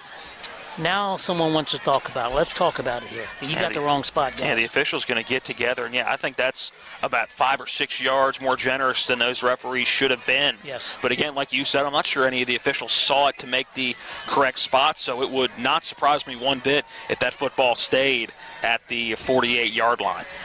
Well, you know, what I hate about this is the fact that, number one, you didn't see it. You get chewed out by the bench, so they are going to move the ball back. They get chewed out by the coaching staff over here. Then you throw the beanbag 8-10 seconds later after the play. You didn't see it. If you missed it, you missed it. You keep playing. That's part of the human factor in the game, not a make-up call. The Millersville offense going to start on the near hash, the 42-yard line. Shotgun formation, receiver coming in motion to this near side. Miller drops back to pass. Again, is going to have to run forward. A diving effort again in the backfield, and Miller going to get a few yards on that. A carry on the quarterback keeper. Diving in was David Wilson, but just couldn't quite get Miles Miller. Finally brought down at that 44-yard line to bring up a 2nd down and 8. Down to a minute to go here in the first quarter. That was a good play, and he did a good job on the tackle there. He could have gone in with the headgear, and he did turn and then use his shoulder. That is one thing we can say so far in this game. It has been a very clean game so far, knock on wood. Malone to the left of Miller in the backfield. It's going to be a play action pass. Now a little read option give is to Malone. He's across the 45-yard line up to the 46, almost 47 is where they may actually spot the football. And it'll bring up a 3rd and medium, if you will. It'll be about a 3rd and long 5, maybe a 3rd and 6. 25 seconds ago in the quarter, as if Millersville just wait this one out. 20 seconds ago in the quarter and run this 3rd down play. If I'm them, I'm using this as a timeout and get a good 3rd down play. You want 13 seconds, but it looks like they are going to try to run a play unless this is an effort to get Shepherd to jump. No, they're going to run a play. Miller back to pass, and he is going to be swallowed up and sacked by number 13, Jawan Addison, in on the sack. Boy, it's amazing that they didn't take the timeout and use that for an opportunity to, hey, let's think this over, let's get a real good play or something we think will work. Loss on the play. They end up 4th down. It's going to be 11. They're going to have to punt it away at the end of the quarter. End of the quarter right now. We will take a 1-minute timeout and come back for quarter number 2. Right now it's Shepherd 14, Millersville 0. This is Shepherd Ram football on TV 10. Let's talk trash, because when it comes to trash, you have options. Panhandle Dumpsters is a local family-owned garbage hauling company serving both residential and commercial customers with weekly trash pickup, dumpster service, yard waste pickup, and bulk pickups too. Panhandle Dumpsters will give you a free trash can and provide curbside service for just $23 a month. Panhandle Dumpsters features a fleet of quieter, eco-friendly garbage trucks, thereby reducing the noise usually associated with pickup. Switch now and save up to 30%. Call 833-DUMP-STR, panhandledumpsters.com. If you have been injured in an auto accident or due to someone's negligence and you want to know what your rights are, call Ferretti Law Office at 264-8505 to discuss your claim for free.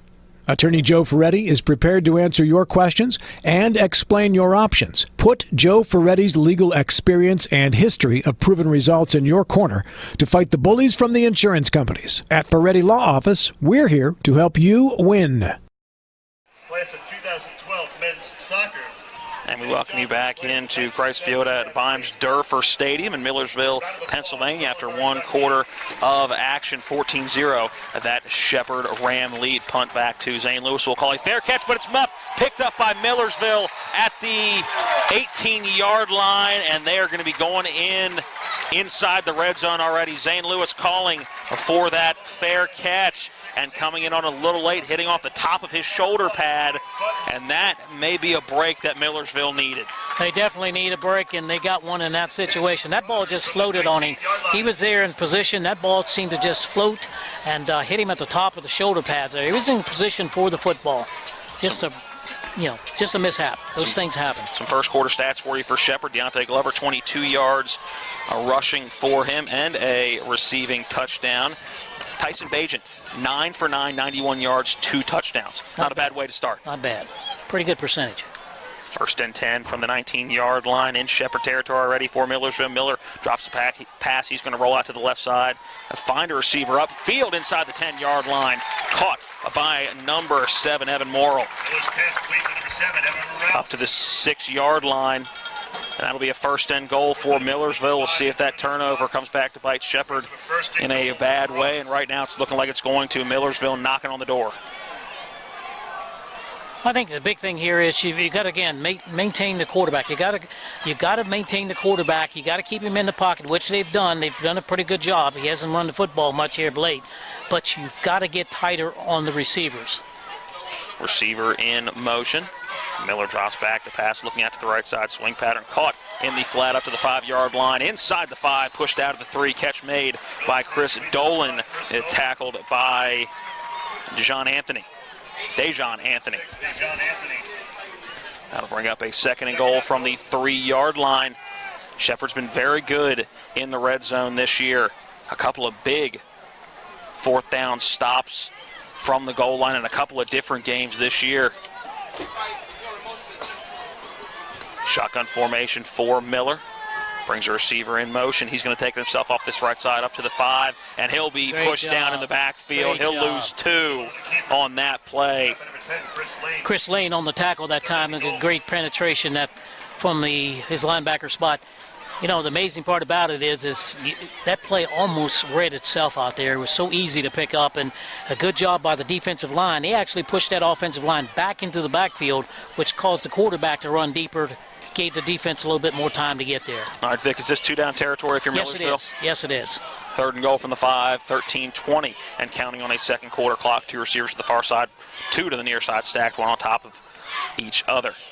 1 receiver from this near side will go in motion. Malone in the backfield. He'll be a blocking back. Now Miller drops back to pass and out of bounds. Looking for a pass interference call is Evan Morrill, but that ball was extremely uncatchable, way out of bounds, so he is not going to get that penalty. Justin Cole on the coverage for Shepherd, and that'll bring up 4th down, and it looks like Millersville is going to take the points here from the 5-yard line. But, Vic, I'm with you. Even if you don't get this, Shepherd's got 95 yards to go. Yeah. And I'm 2-5. Yes. You know, if I'm 5-2, I'm going to go ahead and kick it. But I'm 2-5. I'm going to go ahead and try to put that thing in the end zone. Chris Presico on to try the field goal attempt. Snap, hold, kick is up, and it is good. Field goal up and good for Chris Presico, and Millersville is on the board for the first time in this ball game. 14-3 Shepherd with 13:02 left in quarter number 2. We're back in 60 seconds. This is Shepherd Ram football on TV 10.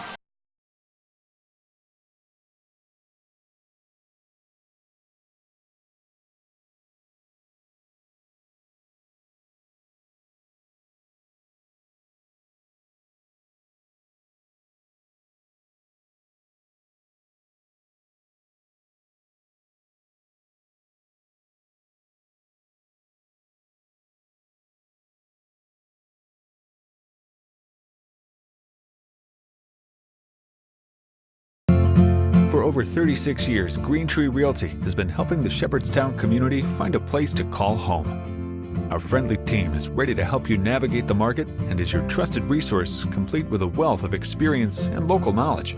For those looking to buy land, commercial property, or a home, we'll help you find the perfect fit. From staging and negotiations to closing and beyond, we're with you every step of the way.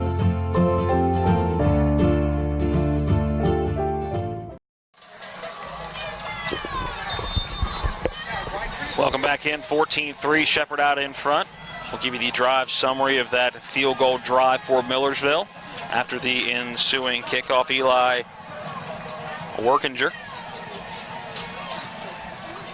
on to kick. The tight end handling kickoff duties. 2 men back for Shepherd.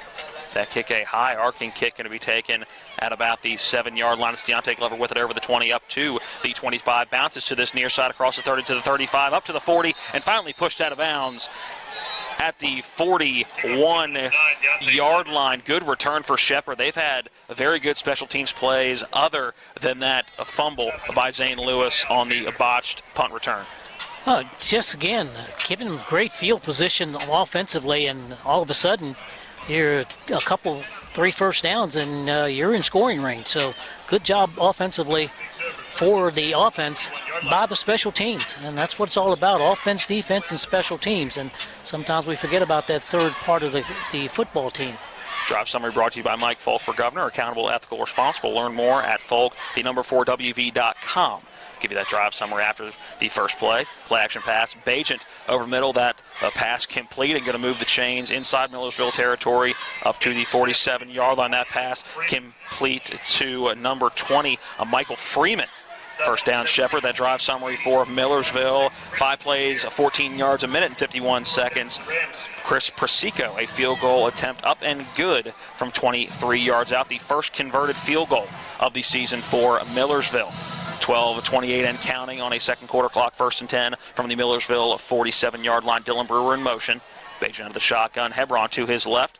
Play action pass over the middle and a little behind Brewer, but Dylan Brewer able to make the catch and move the chains up to the 35-yard line. First down, Shepherd. Great throw and catch and a great job, and that's how your quarterback stays perfect on the day, when your receivers are making catches like that. Yes, and that was just a great athletic play there by Dylan Brewer. The Martinsburg connection of Bajent to Brewer. 3 receivers to this near side. The tight end Alex Wessel, one of those receivers. Bajent drops back to pass. He's going deep and overthrows the intended receiver. That was Devin Phelps on that far side. Phelps wants a penalty flag thrown. I think there was contact on both ends. I think that's a good no call. I couldn't tell. I could see the defense, a little bit of holding there, but I don't know about the offense. No call, so I'll have to agree with it. I'll go along with it this time. Only because it's that far away from me. Yeah, that is on the exact opposite side of the field as we are right now. Cameraman John Alderton to the left of us saying he saw a little bit of contact. Now 2nd and 10. He gave it to Ty Hebron. He's going to bounce it to the outside. He's up to the 30, inside the 30, pushed out of bounds at the 24-yard line. It'll bring up a 3rd down and short for the Shepherd Rams. Good hard run that time by Hebron. Not a big guy, but he runs hard and he runs with a good forward lean. 11:35 to go, first half. 14-3. Shepherd leads it on the attack again. This is going to be a 3rd down, a big 3rd down call here, and I think this might be 4 down territory for Shepherd. And that in-between part of the field at the 29-yard line, 3rd down and 4. That clock now runs at 11:20. Hebron in the backfield to the left of Tyson Bajent. 2 receivers to each side. He'll send Hebron to the left now. Quick slant across the middle and dropped by Rodney Dorsey. It was a slant that would have been the first down if it was connected. Good throw by Bajent, but just going off of the diving Rodney Dorsey, falling to the turf. It'll bring up a 4th down and 4, and the Shepherd offense staying on the field. Yeah, Vic, I'm with you at the 29-yard line. That's a long kick for Hayden August Scrimmons. He's got a good leg. But at the college level, at any level, whether it's D1, 2, 3, NAIA, that is a long kick.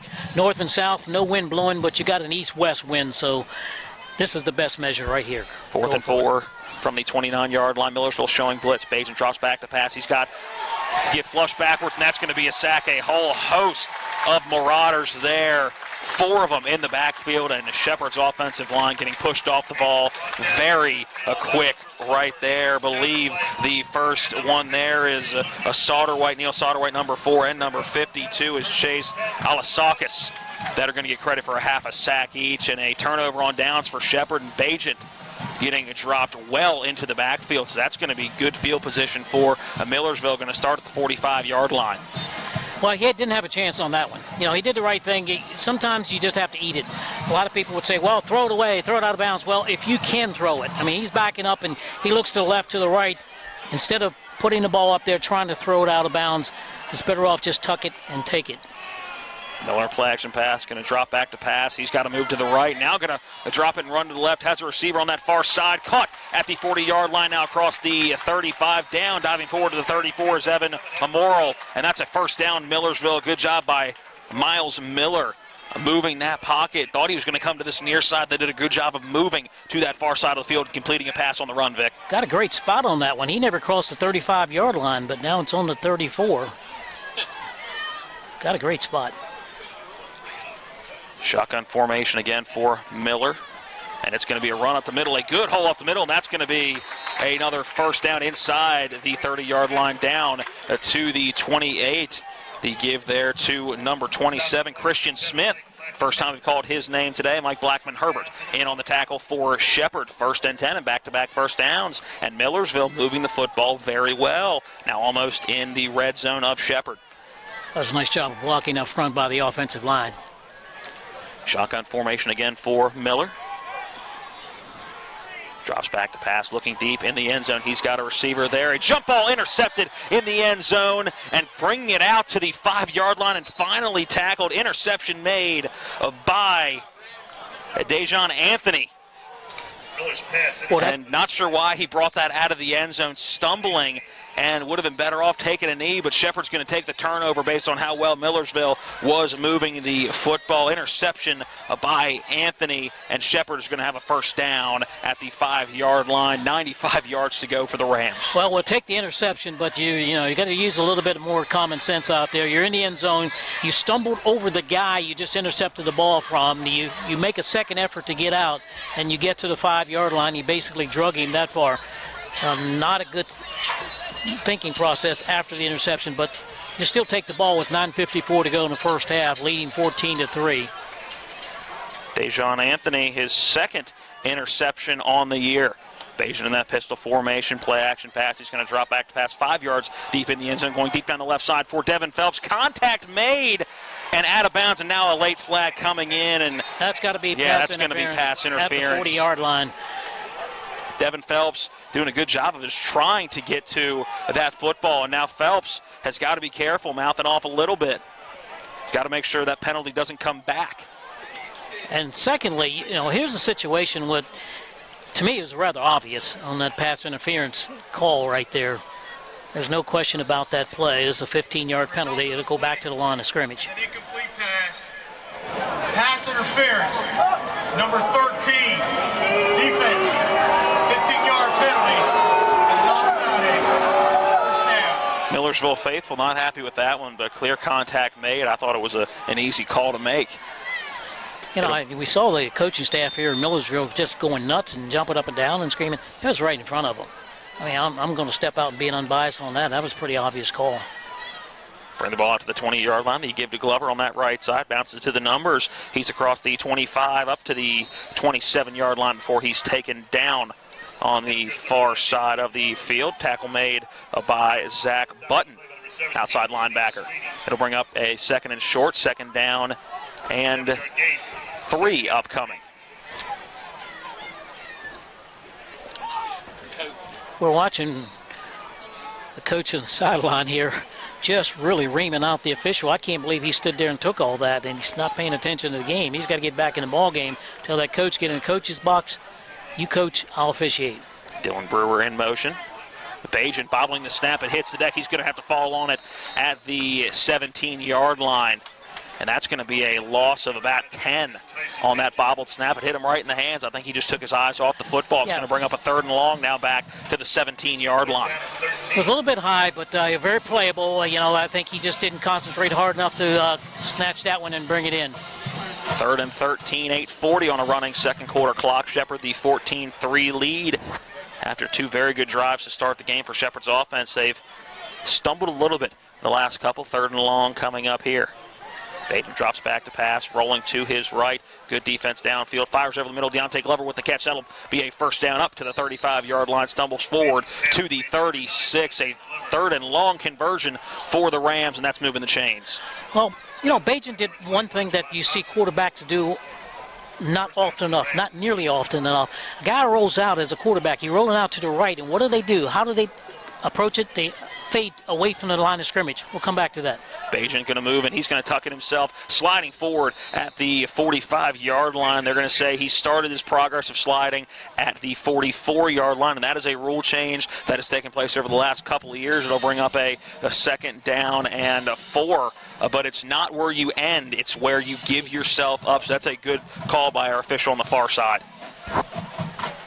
7:40 and counting, ball at the 44-yard line. Second down and 3. Bagent looking to the left. Pass complete to the outside. Move back to the middle. That's going to move the sticks. Pass caught by number 3, Rodney Dorsey. He's in the Millersville territory.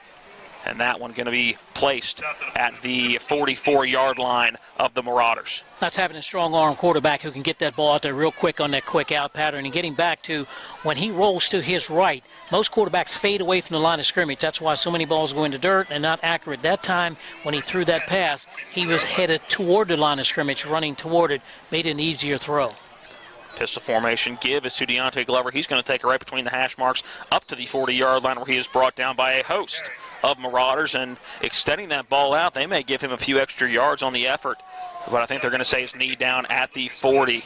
Lucas Bush on the tackle for Millersville. 6:45 to go, first half. 14-3, Shepherd leads it. Offensively now, they've gotten back into a rhythm. They're mixing it up real well. Millersville, I think their best defense has been the blitz. They've been sending sometimes to both linebackers, and sometimes even the strong safety comes up. Now we're going to have a timeout. Timeout Millersville with 6:31 remaining in the second quarter. Let's take the timeout as well. Let's just go ahead and make a 30-second break back at the studio. We'll be back in 30 seconds. It is Shepherd 14, Millersville 3. This is Shepherd Ram football on TV 10. Screwdriver. Screwdriver. Pliers. Pliers.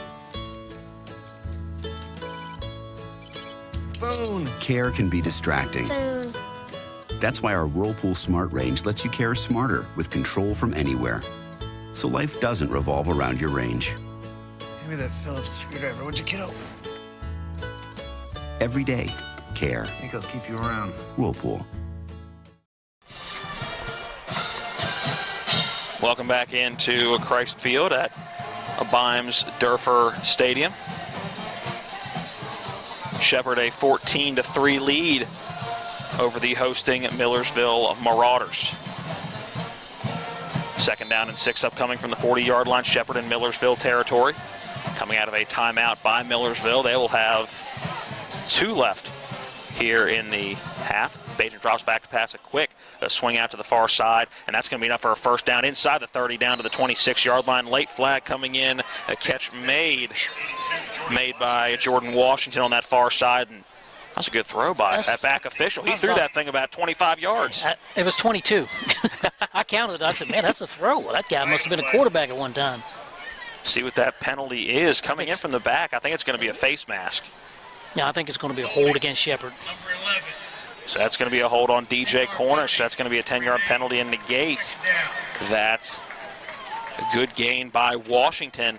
Good call there by the official. I could see that one from here, and that was way on the other side of the field. It'll bring up a 3rd and 10. That one further down the field.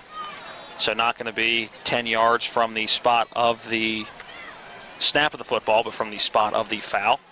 Second down and 10. Bagent with Glover to his right. 2 receivers to the near side, 1 to the far side. Bagent looking left quick, and that ball is caught again by Washington, and he is taken out of bounds. Good open field tackle by Steve Sweeney. Pick up maybe about 4 on that play. Doesn't seem like a whole lot. Well, he's going to mark it back. It's only going to be a 3-yard gain now. He's going to mark it back to the 41-yard line. But if you don't make that tackle out there, he's got some running room down the sideline, so it's a one-on-one out there. The defense won that battle. Looks like some rain beginning to fall here. See a couple umbrellas out. Rain was in the forecast today. Bagent drops back to pass on a 3rd and 7, looking for Wetzel, and Wetzel had no idea that football was coming towards him. He didn't turn until after that ball was over his head, and that's going to bring up a 4th down at the 41-yard line. And if you're Coach McCook, do you go for it here, punt it away? And right now, it looks like he's going to go for it again in that in-between part of the field where a punt isn't really gaining you a whole lot. It'll be a receiver to this near side, 2 receivers to the far side. Deontay Glover in the backfield. It'll be a pooch punt for Tyson Bagent. That one going to bounce at the 15-yard line. and then roll a Shepherd Ram bounce to the 10-yard line. We've seen Tyson do that a few times this year and do it with success, pinning the opposing team inside the 20-yard line, and that ball going to roll all the way actually to the 9. They're going to give it an extra yard, and that is where Millersville will start with the football here with 5:24 remaining in the second quarter. Nice move there. That's a nice move. 5 minutes, 24 seconds to go in the first half, 14-3. Game's kind of settled in here a little bit, and Millersville, I'm sure they feel pretty comfortable right now that they're within striking distance, but, again, they've only been 1 or 2 plays away from being out of this game, too. Miles Miller in the shotgun formation. It'll be Malone to his right, and Malone going to go in motion. They were looking for the quick swing pass, but Miller going to tuck it and run, dive forward. He'll get up to the 14, almost 15-yard line, and that'll bring up a second down and about 5. No, Anthony was getting ready to jump that one. He was ready to throw that out pattern. He just came up real quick. That's the reason he pulled it down and ran with it. Second down and 4 as they do give him the 15-yard line on the quarterback keeper. 2 receivers to the far side, 1 to the near side. Miller with a running back to his left. Now moving that tight end in motion, then back into that power pistol set. Read option, Miller going to roll to the left and hit that tight end, actually going off his fingertips, and that ball intercepted by Ponce de Leon. Shepherd interception, their second of the day defensively, and Shepherd's going to start their offensive drive in the red zone at the 17-yard line, going in with 4:40 remaining in quarter number 2. Great job by Ponce de Leon. That's being in the right place at the right time. They were trying to get it to him after he put him in motion out there. It went off of his hands. It wasn't a good throw. Went off his hands, and he got his hands offensively underneath that football to come up with the reception. 4:40 to go first half, and this is the break that Shepherd's been looking for, that opportunity here deep in the territory of the Marauders. That ball going to be placed at the 18-yard line. That play, great diving effort on the far side of the field, going off of the fingertips of Eli Workinger. And he was there to make the catch, just went off the fingertips, maybe a little high, but definitely a ball that was catchable. And again, a great diving effort by Ponce de Leon. Play action pass here. Bader's going to have to move the pocket to the right, rolling to the right. He's going to hit Alex Wetzel on that far side of the field. Wetzel pushed out of bounds after a good gain inside the 15 down to the 12-yard line. It'll bring up a second and short. Nice job there by Bagent. Again, Bagent doing a good job of eluding that first guy getting in there, and then just flicking it out there, picking up 5 yards on that play. Actually got 6, so it'll be second down and 4. Second and 4 upcoming from the 12-yard line. 4:33 on a stopped second quarter clock. The give is to Deontay Glover. Has to bounce back to the inside. He's got room and finds the end zone from 12 yards out. Deontay Glover had one through the air. Now he's got one on the ground. Shepherd takes a 20-3 lead. Hopefully looking for a 3-touchdown total here with the extra point upcoming from Hayden August Scrimmins. Well, initially where the play was supposed to run off the right side, they simply bottled it up. He kind of bounced off the blocker, went around the left side, and just straight into the end zone, untouched. 20-3, big play. Again, the big interception was the big key there with 4:27 to go in the first half. 22-3, 4:27 remaining in the second. Hayden August Scriven, hold by Noah Pohl, and the kick is up, and it is good. Shepherd takes the 21-3 lead with under 5 to play here in the first half. Let's take a 60-second break and back with more Shepherd football on TV 10. When will I be able to retire? How do I make the most of the money I have? How do I leave a lasting legacy to my loved ones? I'm Philip McCoy, financial advisor with the Millersville Group, a private wealth advisory practice of Ameriprise Financial Services Incorporated. Call us today at 304-263-4343 to help you make the most of your financial future. Our office is located at 1270 Winchester Avenue, Martinsburg, West Virginia. Ameriprise Financial Services Incorporated, member FINRA and SIPC. At Anthony's Pizza Inwood location, nobody does it better. We make our own dough and we bake it fresh twice daily. That's freshly baked twice a day to make sure your pizza always tastes great. Take advantage of our Anthony's Pizza special offer. Get 2 large 1-topping pizzas, just $17.99. And when you buy 3 12-inch subs, the 4th one's on us. For the best in freshly made pizzas, subs, calzones, stromboli, lasagna, and more, it's got to be Anthony's Pizza, 372 Middleway Pike in Inwood. Call 229-7373 for delivery, anthonysmenu.com. Welcome back into Christ Field at Bimes-Durfer Stadium. 21-3, Shepherd's lead over Millersville. That coming after a 12-yard touchdown run by Deontay Glover. We'll give you that scoring summary on the backside of this ensuing kickoff. Hayden August Scriven with the kickoff. That will be returnable at the 5-yard line.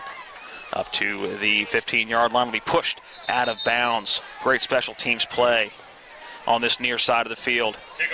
Made by number 39, Jarrett Zopp. On the return was number 26, Wickersham. See what Millersville can do here with 4:22 remaining in the first half. Right now it has been all Shepherd, and turnovers, I think, the big story of this first half so far, setting up both teams for big scores in this ball game. Obviously Millersville hoping they could have put a touchdown on the board, but a turnover leading to their only points of this first half, and obviously that last touchdown big on that Ponce de Leon interception. Miller in the shotgun formation, sends Malone to that far side, a swing pass, and that ball behind Malone. That should be a fumble, and that referee going back, and that will be a fumble on the long lateral, if you will. That'll push the football back to the 12-yard line, and it'll bring up a second down and long. And we have seen Miles Miller struggle with those passes. So he's hit guys at 10 and 15 yards very accurately for the most part, but it's those swing passes that he's had problems with. Well, those swing passes, because they got to get him out there quick, and he's not a quick thrower. He's got to get guys got to get his feet set, got to get his shoulders squared up, and throw the football. That was just take the snap, turn, and try to get it out there as quickly as possible. He's not very accurate with that. 3 receivers to this near side. Miller takes a snap. And there's a flag on the play. It's going to be a false start on Millersville and push back that second down even further. Well, we got 4:15 to go here in the first half, and Shepherd, you've got to be very, very smart defensively here, and you've got to make sure that you don't make a stupid mistake and get a pass interference or something crazy like that and give them an automatic first down, because they're struggling right now, and you want to keep them right there. Ball's on their own 23-yard line. It's going to be a second down, second and long. We say long, we're looking at 23 yards. 23 yards, wow. Real quick, that scoring summary for Shepherd brought to you by Mike Falk for Governor. It was a 2-play, 18-yard drive. Took 13 seconds. Deontay Glover in from 14 yards out for the Rams. Got to look for screens and draws on these kind of plays. Miller drops back to pass in the end zone. Pressure coming. He is taken down, but not before getting rid of the football. And a diving catch made at the 19-yard line by Kevin Newells. Now, when he gets set, he's not a bad passer. That was a pretty good pass. See, 3/4 away across the field, got it to him. 3 minutes, 55 seconds on the running clock. Big play coming up again, 3rd and 11. If they don't get a first down here, Shepherd again will have an opportunity to get decent field position. 19-yard line is where that ball will be snapped from.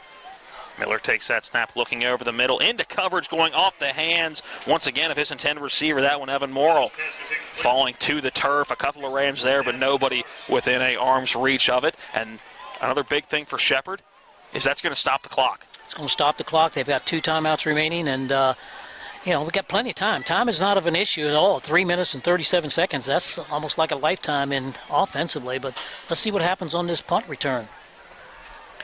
Back to punt is Connor Zom. And the punt returner is Zane Lewis. Set to punt number 43, Connor Zom. 8 seconds left on the play clock, now down to 6. Ball snapped with 5. The punt is away. Low line drive punt hitting at the 49-yard line and taking a Millersville bounce inside the 40 all the way down to the 36 where it is touched dead. Shepherd's offense coming back onto the field with 3:25 left to work here in the first half. Have 2 timeouts. And we'll see what they can do with 2 timeouts. Again, in college football, you get a little bit of a timeout when those sticks move. Allows the clock stops until that ball is put back in place. That helps the Shepherd in that hurry-up offense. And unlike the NFL, where the minute they're down, that clock keeps running, the Shepherd can use the hurry-up offense. But with 3:25 left, not sure how much of a hurry-up offense they'll be in, especially with 2 timeouts. Snap will come from the 36-yard line. Bajan drops back to pass. Actually, it'll be a handoff to Ty Hebron. He breaks 1 tackle across the 40 to the 45. carrying a tackler across the 50-yard line into Millersville territory. Ty Hebron will move the chains for Shepherd now into Millersville territory at the 49-yard line. Tackle made by number 35, Kaleem Corbin. Well, Shepherd's in a run formation that time instead of wing to the right and, a slot here to the left side. There's no question they were going to run the football. Again, like I said, had plenty of time. We're down to 3 minutes right now. They still have 2 timeouts, so there's no big hurry. They don't have to start, filling the air with footballs. Play action pass. He's Basin wide drops open. Back to pass. Wide open. Receiver up the field. It's Devin Phelps. Catches it at the 10 and will walk into the end zone. A defender right there is going to walk into the end zone, but a flag down in the area of a hold. And the Shepherd offense, Bajent, hands on the hips. I think he knows that one's coming back. Yes. Holding. Number 73. Offense. 10-yard penalty. And a bad penalty for the Shepherd offense. Devin Phelps was wide open and again walked into the end zone. Would have been his second touchdown on the day, and instead Shepherd going to lose quite a few on that penalty. Well, I'm going to say it, and I still don't like that. I still don't like calling out people's numbers.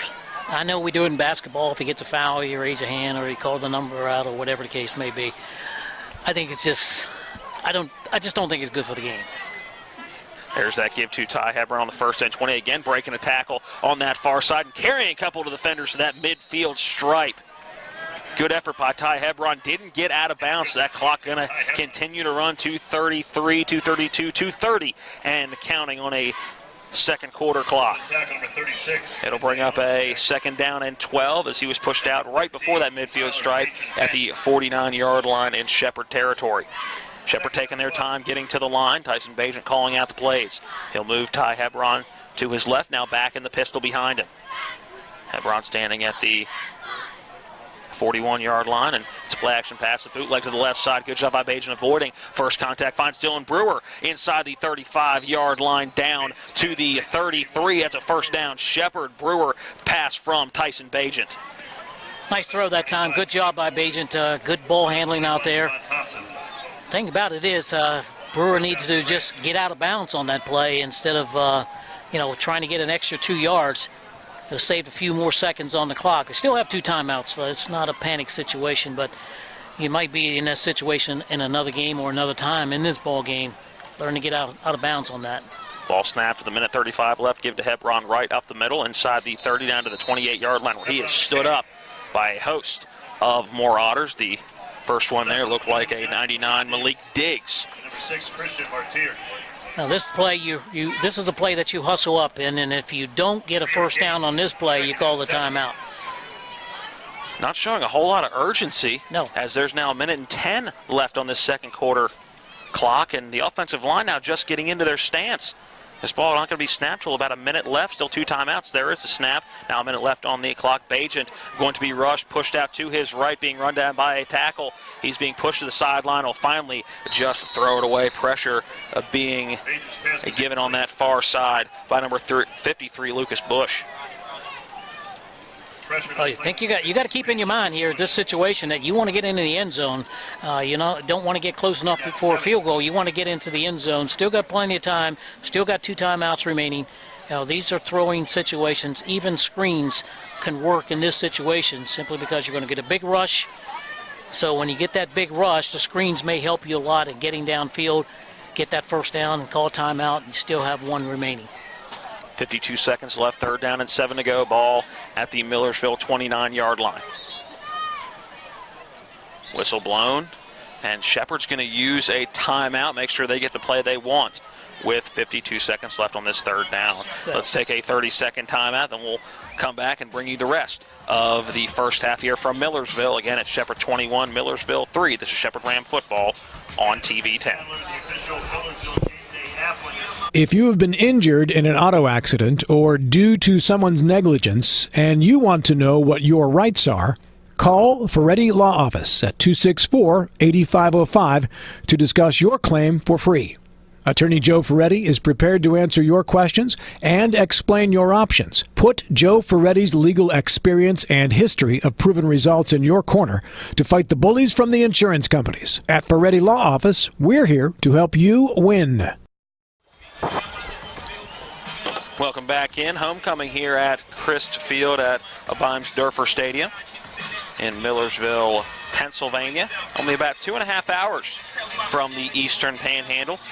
Good crowd here today and a good mix. Seen a lot of Shepherd Ram faithful as well as those here for homecoming for Millersville, and one of the better crowds we've seen on the road this year for Shepherd. 52 seconds left out of the timeout. 3rd down and 7, ball at the 29-yard line. Bagent in the shotgun formation. Takes that snap, and play's going to be blown dead. False start by Shepherd. Shepherd, yes. That's going to take a 3rd and 7 into a 3rd and 12, and probably a good thing that there was a penalty there because Bagent was about to get clobbered right off the snap. Coming hard off that far side was Zach Button right in the face of Tyson Bagent. Not much Bagent was going to be able to do. This is going to be a good 5-yard penalty because there was going to be a loss or a blindside hit and fumble or whatever. 52 seconds. 52 seconds will be put, or 2 seconds will be added back up to 52 seconds on that game clock. 3rd down and 12. Ball now placed at the 34-yard line in Millersville territory. Millersville basically is zone coverage defense, usually a 4 deep. 2 receivers to the far side, 2 here to the near side. Rodney Dorsey, that slot on the far side. Play action pass to Hebron. Bagent drops back to pass. He's going to step up into the pocket. Nowhere to go. Now rolling to his right. Again being run down. He's just going to have to throw it away on that far sideline. Diving effort made on that far side for an interception, but the ball was out of bounds at the 29 or the 20-yard line, and that's going to bring out 4th down, and Shepherd will bring on the punting unit. Hey, one bad situation for this receiving team, this offense. Guys have got to learn to come back to the football. They're running around like a chicken with their head cut off, running around out here and waving their hand. You're not open. If you are, he's going to throw it to you. You've got to come back to the football. And that's something we haven't seen them do. When they have done it a couple times, which they have, they've been able to get open. I stand corrected. The offense staying on the field in this 4th and 12. 2 receivers to each side. Hebron in the backfield. Bagent drops back to pass, looking to the right side. He's got Burrow on that far side. Jump ball, and it's incomplete. Good defense on that far side by a number 35, Kaleem Corbin. And that'll be a turnover on downs. Millersville football, they'll get it at their own 34-yard line with 2 timeouts and 37 seconds left in the first half of action. Well, I definitely take that shot. That was a good opportunity there, and he tried to lay that one in there. Just good defense. Let's see what Millersville does here with 37 seconds. Are they going to just sit on it, or will they attempt to try to go deep and maybe try to get some points on the board? They haven't gone deep very often in this game so far. Shepherd's got to watch for those trick plays. That's where they come into effect right here. Miller drops back to pass, and they are going to throw the football. Fires across the middle. That's caught by the running back out of the backfield. He's to the 40-yard line, up close to the 45, where he will step out of bounds. On that reception was Terrell Wilkersham. Seen him in the kick return game. First time we've called his number offensively, and that'll be a 1st down Millersville up to the 45-yard line. Clock stops at 29 seconds. Millersville has 2 timeouts. See what the offense can do here. 3 receivers to the near side, 1 to the far side. Miller drops back to pass. Quick pass to the outside. Caught at the midfield stripe, and they're going to have to use a timeout here, I believe. And that they will pass on that far side again. A complete to Wilkersham. Timeout with 20 seconds left. We're going to keep it right here. At the halftime break, we will give you the scoring summary, also some stats from the first half here, and take a look at what else is going on around the PSAC and Mountain East games of interest, the MECD former conference of the Shepherd University Rams. One of the big stories in D2 college football this year, I think, has got to be how well, and Vic, I don't know if you've seen any of this, but how well Frostburg has been playing since making that transition from D3 to D2. They were the Thursday night game of the week, was able to watch them a few weeks back, and they absolutely throttled Charleston, and they look really good after having back-to-back seasons of really competitive football at the D3 level, making that transition, replacing the Shepherd University Rams in the MEC very well. As a matter of fact, I watched that game myself. I said, well, let me see what Frostburg has got, because I know what the University of Charleston generally has and whatever, and they just thrashed them like they were a stepchild or something. And I said, wow, they've really stepped up in a hurry. Out of the timeout, it'll be 2nd down and 4 from the 49-yard line. Millersville in Shepherd Ram territory. 1 timeout left now for the Marauders. Snap back to Miller, looking left, pump fake. He will make that throw, and I think missed that intentionally a little bit short. A defender coming in quickly. And a incomplete pass, going to bring up a 3rd down and 4, 16 seconds left.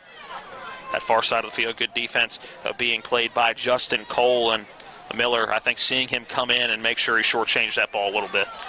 Yes, he did, and I think you're going to have to, if you're Millersville, you got to take a shot a little further down the field here, and at the very least, try to get within field goal range. 3rd down and 4, 16 seconds left in the first half. Play action pass, Epper right there, and he's going to have to, flag is thrown, and Miller going to have to get it away. Make that correction. That is a 45. Kyle Smith on that pressure, forcing Miller to roll to the right, and flag coming in. That's going to be a hold on Millersville, and Shepherd likely will decline this penalty. I think they'll go ahead and just decline it, and as Millersville, let's see what happens. Holding, number 69, offense. That penalty is declined, 4th down. Yes, go ahead and decline it, and 4th down, and force Millersville to punt it away. And if I'm Shepherd, obviously what they want to do here, they're going to go for the punt block, I believe. You know, you never know. You might be able to block it, knock it down, run it in or something like that, or get one play out of this.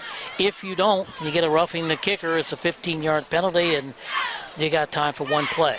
All right, Vic. Obviously, they're going to punt the ball here, but you think a play is going to take at least 5 seconds. It wouldn't have surprised me if Millersville would have dropped back to pass and try to get into field goal range real quick, because even if it's an incomplete pass, as long as you don't throw an interception, Shepherd's got a opportunity, was going to have an opportunity for only a Hail Mary. That punt going to drop down inside the 10-yard line, and Shepherd won't even get the football back. The clock hits 0, and we are at the half. Shepherd out in front of Millersville, 21-3 after 1 half of play. Let's take our first break of the halftime segment, a 90-second break. Then we will be back with the halftime show. Again, stats, scoring recap from the first half in this one, and scores from around the region. That all coming up next. Again at the half, it's Shepherd 21, Millersville 3. This is Shepherd Ram of football on TV 10. The level of care that I got at WVU Medicine was top-notch. If you're not progressing in healthcare, you're falling behind. Is really an integration, looking at a clinical care network, looking at the good people who can help push the envelope and raise the bar for delivering quality healthcare product. To have my life back is absolutely a blessing. I'm beyond thankful for WVU Medicine. I absolutely 100% have my life back.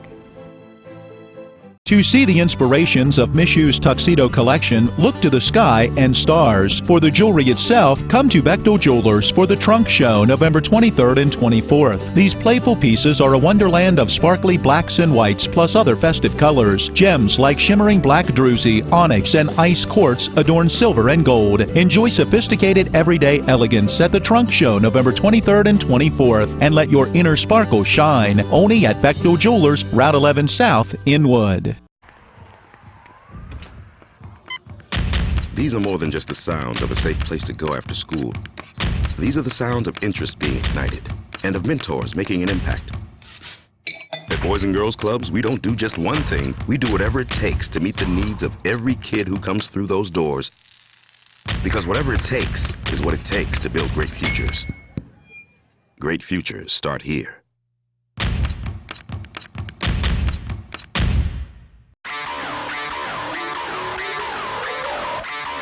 We're at the half. Time for a scoring recap, stats and analysis, scores from around the PSAC and Super Region 1, the Division I Top 25, and the latest on the West Virginia University Mountaineers and Marshall University Thundering Herd. Let's get it started as we go back to the field and rejoin our TV 10 broadcast team.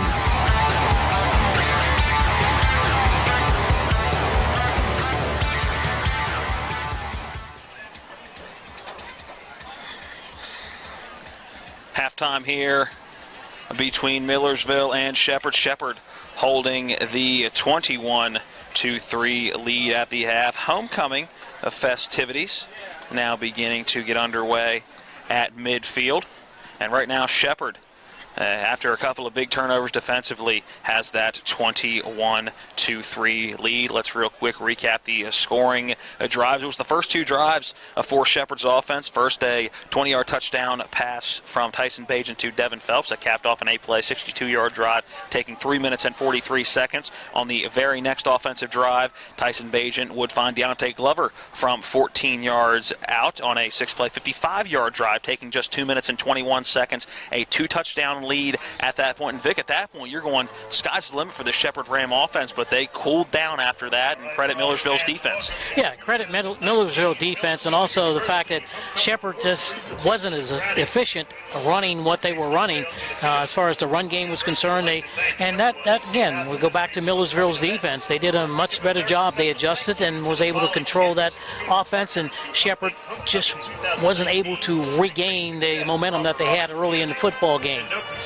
Well, after a muffed punt by Zane Lewis, it gave Millersville their best field position of the day. But a good job by Shepherd's defense in the red zone, where they have succeeded all year, holding Millersville to a field goal, a 5-play, 14-yard drive, taking 1 minute and 51 seconds. Stalled. Chris Persico had to settle for a 23-yard field goal, 14-3 at that point, with 13:02 left in the second quarter. And then the Shepherd Rams would once again find the end zone with 4:27 remaining in the second quarter. Deontay Glover, a 14-yard touchdown run, capping off a 2-play, 18-yard drive, taking just 13 seconds off of the clock. 21-3, our halftime score. And Vic, I think Shepherd has the right game plan. They are mixing in a good bit of running along with throwing the football, and I think the way they ran the ball, not only with Ty Hebron, but with Deontay Glover, has set up that pass game. And we'll take a look at the official stats a little bit later, but I think they're doing a very good job of keeping things balanced. They just need to execute the plays they're running a little bit better. Yeah, and you talked about the pass game setting up the run game. Also, the run game is setting up the pass game. They've got both of those things working. It just so happened every now and then they have to do a little tweaking every now and then, and sometimes try to outguess this Millersville's team. The only real success they've had defensively against Shepherd is when they do blitz. And when they blitz, Shepherd has not been able to pick up the blitzes.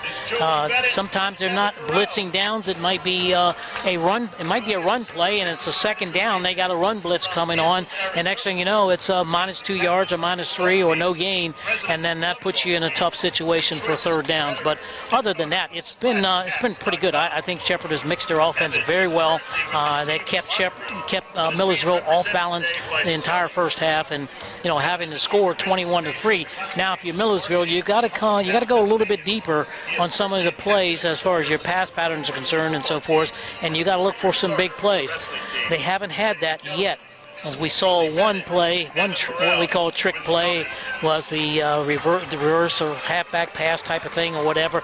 You might see something else later on in the ball game, but if you didn't see it in the first half when the game was relatively close, don't think you're going to see much of that here in the second half. Yeah, usually those trick plays are one and done, and you hope you can capitalize on it. Millersville was right there with that trick play. The pass coming from Evan Morrow looking for Chris Dolan, and I think Dolan dove a little premature and just had the ball go right through his hand, but that could have been a very big momentum shift at the beginning of the football game for Millersville, and just really have struggled to put together long drives, and it's given Shepherd's defense an opportunity to get off the field quick, stay well rested, and it's given Shepherd's offense an opportunity to come out and put together substantial length drives, only resulting in 3 touchdowns. But right now, Shepherd dominating this football game. I think one thing you mentioned when talking about how when Millersville has blitzed, it has been relatively effective, and you can obviously credit the front seven for that, but you also have to credit that secondary, because Tyson Bajan is mobile enough that he has been able to move the pocket, has not been sacked once today, and he's been on the run and is yet to be able to find anybody downfield. So it's on those blitzes, it's a great team effort on defense, not just that front seven. Yeah, and we'll take that back. He was blitzed one time. He was sacked one time on the he got mauled one time about a 15-yard loss or something like that. Right, on that fourth down. That fourth down situation. But that was just a smart play on his part, not to put the ball up for grabs. He pulled the ball down, protected the football, went ahead and just took the loss on that play. But other than that, I mean, they brought as we say, they brought the kitchen sink on that one. Everybody came, and they had no chance on that particular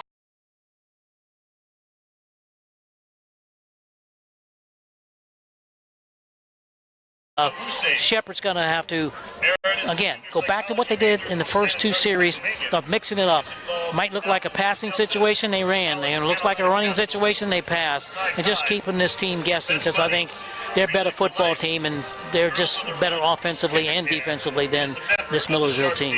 All right, let's take a break. Then we will come back and take a look at scores from around Super Region 1 and the PSAC before taking a look at stats. All that coming up next in the halftime show. Again, at the half, it is Shepherd 21, Millersville 3. We're back in 90 seconds. This is Shepherd Ram football on TV 10.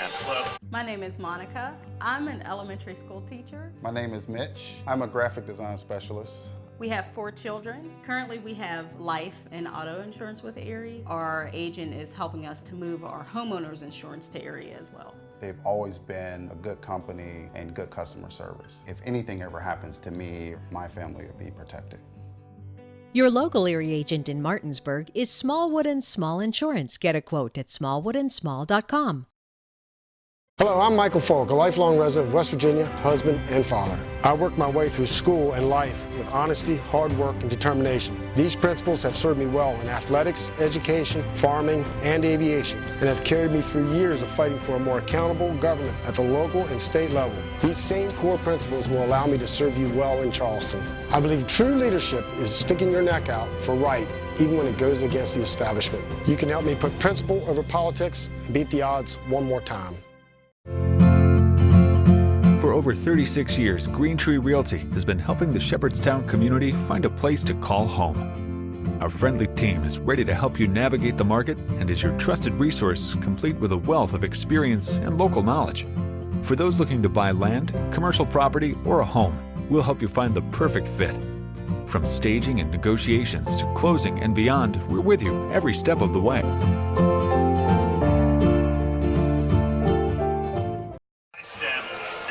Justice from Phoenixville, Pennsylvania. She is involved in the homecoming court being announced here at Millersville. Again, homecoming weekend for them, and some rain started to fall midway through the second quarter, so everybody out there with their umbrellas, including the Marauder mascot right there at the 50-yard line. Can't miss him, Vic. Can't miss him, that's for sure. Ladies and gentlemen. I was going to say the big red get up, the big yellow beak, can't miss him. From a mile away. 21-3 Shepherd's lead over Millersville at the half. Let's take a look at some scores from around the PSAC. A final already, a quick game on a 12 o'clock kickoff for Edinburgh. They were at Seton Hill. It was Edinburgh getting the win 37-10. In the third quarter, Mercyhurst is at Cal U, and it's Cal with a 19-8 lead. What is a defensive battle in that one? In the third quarter, number 21 IUP taking on Gannon, and Gannon being shut out on the road by IUP. They have a 28-0 lead. At the half, Clarion is at Slippery Rock. This is a much closer game than many would have thought at the half. It is Slippery Rock 17, Clarion 6. So a much closer game. Clarion doing a good job defensively, holding Slippery Rock to just 17 points in that first half. In the second quarter, Bloom all over Lock Haven, 38-0. Kutztown in the second quarter all over Shippensburg, 28-5. So I'm guessing there's a safety in there some way. That's about the only way you can get to the number 5 in football. In the second quarter, Westchester's taking on East Stroudsburg, and it is a 14-10 lead in the second quarter for number 22, Westchester. Before we take a look at these schools in the Mountain East of interest, let's take a look at the PSAC East standings this week. In first place with a 4-0 record in conference is Kutztown. They have a 7-0 overall record. Somebody's still looking to top them this year. Westchester and Shepherd tied at 3-1, but Westchester does get the edge in that category because they have a 6-1 overall record. Shepherd just 5-2. Tied at 2-2 is Shippensburg and East Stroudsburg, but East Stroudsburg has the advantage with a 5-2 overall record. Bloom is followed at 1-3, along with Millersville at 1-3. Both those teams 2-5 overall. In the top 25 polls this week, in the coaches poll as of October 21st, the representatives from the PSAC, you have Slippery Rock that's tied for 9th. You have Kutztown at 17, IUP at 19, Westchester at 21. And in the D2Football.com poll as of 10:21, the same teams in. Slippery Rock is at number 10. At number 18 is Kutztown, 21 is IUP, and 22 is Westchester. Let's go ahead and take a look at some scores from the Mountain East Conference. Real quick, going to go back to Thursday, see if there was a Thursday game this week. There was not, so all games are Saturday action this week. Notre Dame is hosting Findlay in Super Region 1 action right now. Actually, that one just going final. 24-19, Notre Dame getting the win. They stay undefeated, and right now they're number 6 in the country. A good win for them. Urbana in the fourth quarter with a 17-7 lead over Concord. In the fourth quarter, it's Wesleyan with a 22-17 lead over West Virginia State. In the third, it is Frostburg on the road beating Wheeling 21-6. Glenville on the road in the second quarter taking on Charleston. And in the state capital of West Virginia, it is Charleston with the lead at home 21-3. In the second quarter, Fairmont State up by 2 touchdowns, 14-0 over West Liberty. Those are scores of interest from around Super Region 1. One more 90-second break to take, and then we will take a look at the first half stats and get you ready for the second half kick. At the half, it is Shepherd 21, Millersville 3. This is Shepherd Ram football on TV 10. If you have been injured in an auto accident or due to someone's negligence and you want to know what your rights are, call Ferretti Law Office at 264-8505 to discuss your claim for free. Attorney Joe Ferretti is prepared to answer your questions and explain your options. Put Joe Ferretti's legal experience and history of proven results in your corner to fight the bullies from the insurance companies. At Ferretti Law Office, we're here to help you win. When you do the same thing for 135 years, you learn to do it well. For 135 years, we've been helping families through the hardest times of their lives. That's because we're a family as well. When your family loses a loved one, we're here to help. We're Brown Funeral Home in Martinsburg, Inwood, and Charlestown, Ranson. We're here when you need us. Nothing goes better with football than chicken. From Pee-wee to the big boys to the wing T formation. A hearty meal of 12 pieces for just $9 is just what the boys need to be at their best. Oh my, fumbling, bumbling, stumbling. Omaha!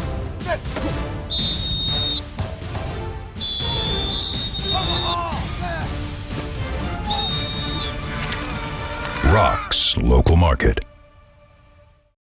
Welcome back into the halftime show, brought to you by WVU Medicine, Berkeley, and Jefferson Medical Centers, the best in healthcare close to home. It's time to take a look at the first half stats, brought to you by the Joe Ferretti Law Office, delivering first-rate service and results for our clients. Vehicle accidents, slip and fall, medical malpractice, call Joe Ferretti at 304-596-8854 for a free consultation. The Shepherd Rams coming back on the field. The Millersville Marauder Marching Band finishing up. The King and Queen of the homecoming court just announced. Let's go ahead and take a look at some of those first half stats with about 4 minutes left before second half action gets underway. 21-3 Shepherd's lead. Shepherd 15 first downs to Millersville's 7 rushing yards. Shepherd 18 attempts for 67 yards. Millersville just 21 yards on the ground on 11 carries.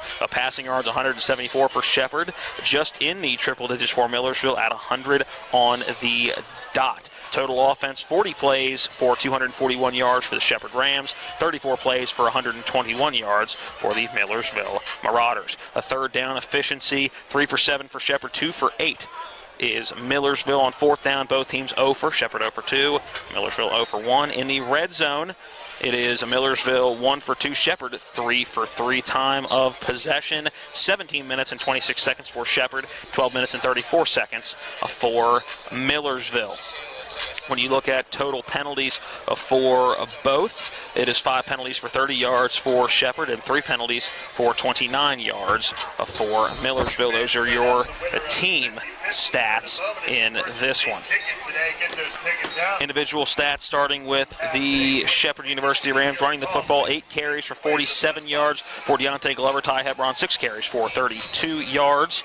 And Tyson Bajan carrying the ball 4 times himself for negative 12 yards. A lot of that coming on that big sack on 4th down. Tyson Bajan finishing the first half 16 for 22, 174 yards, 2 touchdowns, no interception, a long of just 20. So he's doing a good job of finding receivers within the first 20 yards. That 20-yard pass was that touchdown pass to Devin Phelps. Receiving, Deontay Glover, 3 receptions, 46 yards and a touchdown. Devin Phelps, 2 receptions for 26 yards and a touchdown. Dylan Brewer, 3 catches for 35 yards, and Rodney Dorsey, 3 for 20.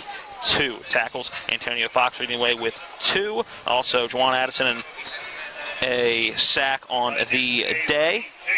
And 2 interceptions for Shepherd defensively in that first half. For Millersville, Christian Smith, a 1 carry for 10 yards. Miles Miller, 7 carries for 9 yards. And Brian Malone, just 2 yards on 3 carries. For Miles Miller, passing the football, 11 for 21, 2 INTs and 100 yards. He's been sacked once. Evan Morrill, 2 receptions for 34 yards on the outside. Also, Terrell Wilkersham, 2 receptions for 17 yards. Chris Dolan, 2 receptions for 8 yards, and Brian Richardson, 1 reception for 15 yards. Our halftime stats are brought to you by the Joe Ferretti Law Office, delivering first-rate service and results for our clients' vehicle accidents, slip and fall, medical malpractice. Call Joe Ferretti at 304-596-8854 for a free consultation. Well, our halftime show has been brought to you by WVU Medicine of Berkeley and Jefferson Medical Centers, the best in healthcare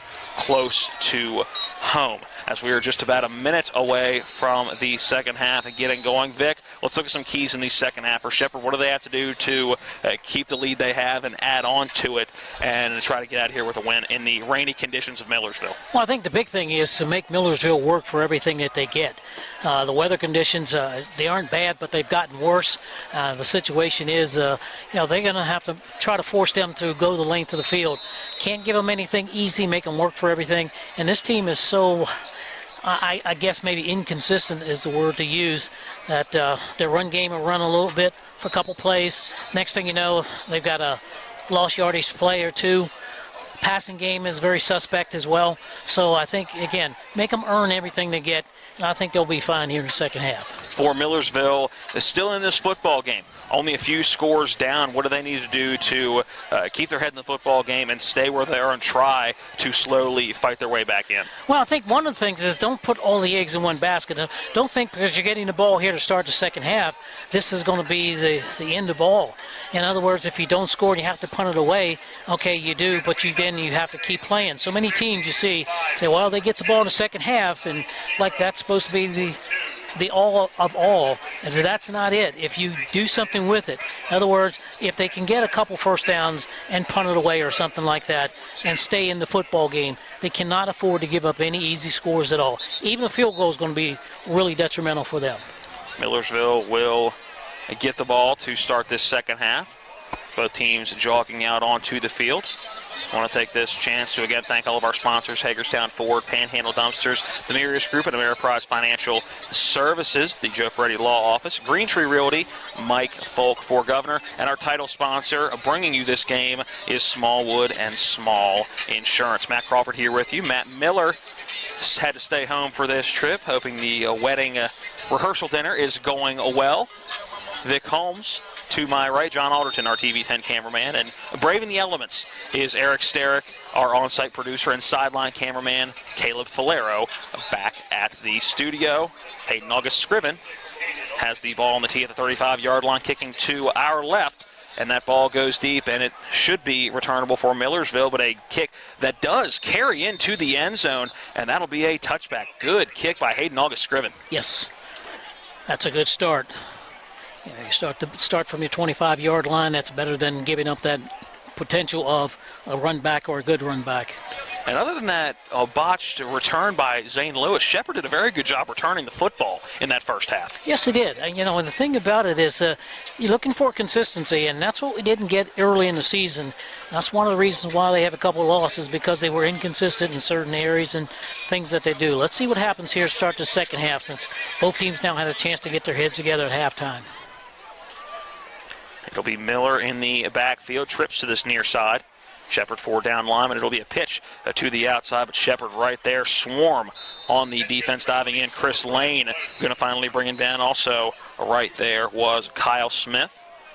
On the run was once again Brian Malone. Good job defensively getting out on that. And again, let's see what happens here with Millersville and their offense. And this is what you kind of expect. Okay, you go back to your original game plan, and that is, not throwing the ball all over the field. Try to maintain some kind of a run game to offset the lack of throwing. Miller back to pass. He is a flush to his left, and he will be taken down on the play with the sack. Dustin Fisher. Dustin Fisher listed as a fullback tight end, but getting the sack there for the Shepherd defense. We've talked to Coach McCook and Coach Klein all year. That is not uncommon for guys that came into camp as offensive players to switch. And right there you see Fisher getting the sack for the Shepherd Ram defense. It'll bring up a 3rd down and 17. Ball on the 18-yard line for Millersville. Snap to Miller. Has to step up in the pocket. He's looking to this near side, and just a miscommunication. Cutting to this near side was Kevin Newells, and just cut about 2 yards after where Miller was expecting him to make that cut towards the sideline. The ball falls to the turf. It'll bring up 4th down and 17 in the punting unit on the field for Millersville. I'll tell you, that's a strong throw. That's a long throw from that side of the field all the way to the sideline over here, and he doesn't put his arm up very high, so therefore he can't throw it very long. And every time he throws that long pass across field, it always falls short because he doesn't get his elbow up high enough. So great opportunity here for Shepherd. Zom on the punt, just gets it away. Deontay Glover was right there. It'll be a return over for Lewis. He's across midfield, stays on his feet, bouncing off of a diving Zach Button.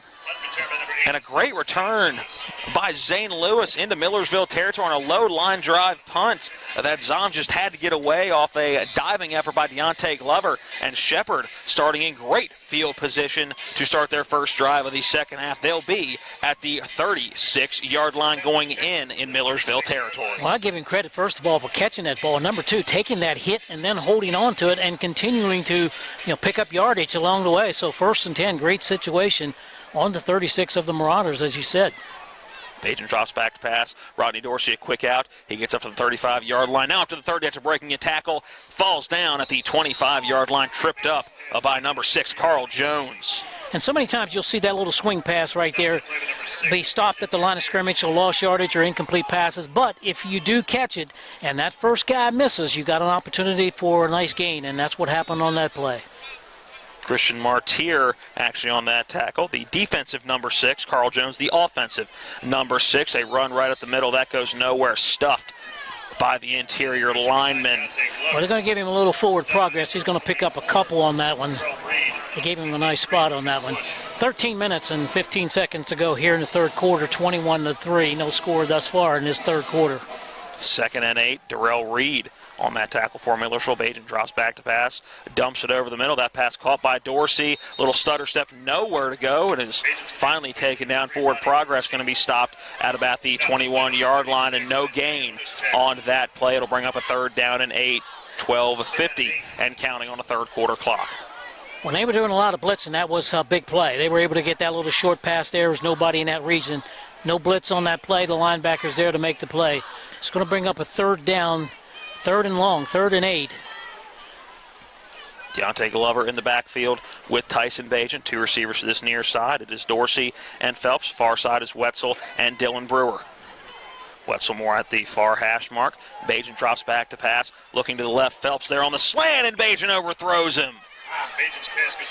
Devin Phelps had the defender by a step on the slant over the middle, and Tyson Bajan overthrew him by a few yards.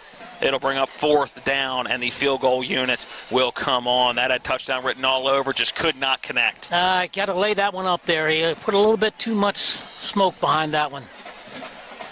Don't you hate when your quarterback's arm is too strong? Yeah. Yeah. Sometimes having that strong arm can be a detriment. Hold will come from the 28.5-yard line, so let's call this a 39-yard field goal attempt.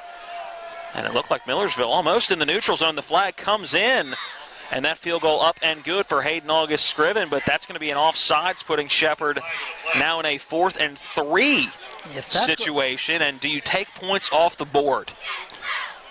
That 39-yard kick good for Hayden August Scriven, and I'm not sure you take points off the board at this point in the game. I'm going to take them off.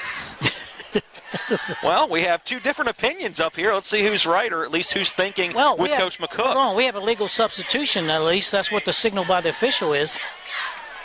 So that penalty not? Well, it may be offsetting. All I saw was the one. Let's see if we get a 5-yard penalty. That's got to be offset. If it's offsetting, we have to re-kick or take 4th down over again. All I saw was illegal substitution by Shepherd, the signal. And did we miss the other?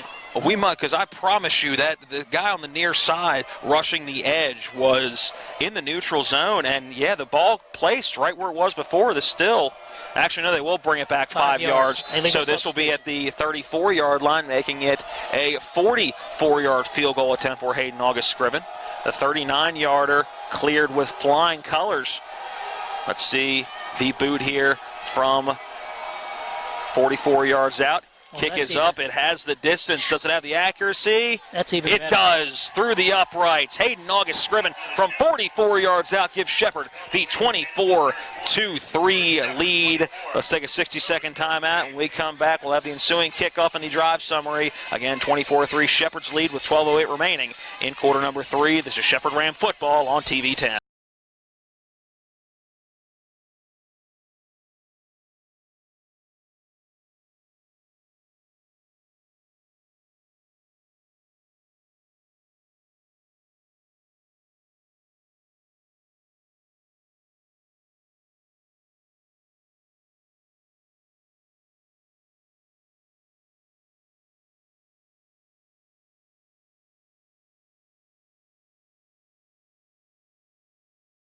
For new car dealerships and for used car dealerships in 3 states, Parsons is the largest used car and fastest growing new car dealer in the tri-state area. Take Parsons Ford with huge savings on hundreds of new Fords, financing from 0%, Parsons' goal of financing for all, and Parsons' famous above-market trade-in allowances that help make Parsons #1 for used cars too. See why so many won't buy anywhere but Parsons Ford in Martinsburg. We became #1 by making you #1 first. Parsons.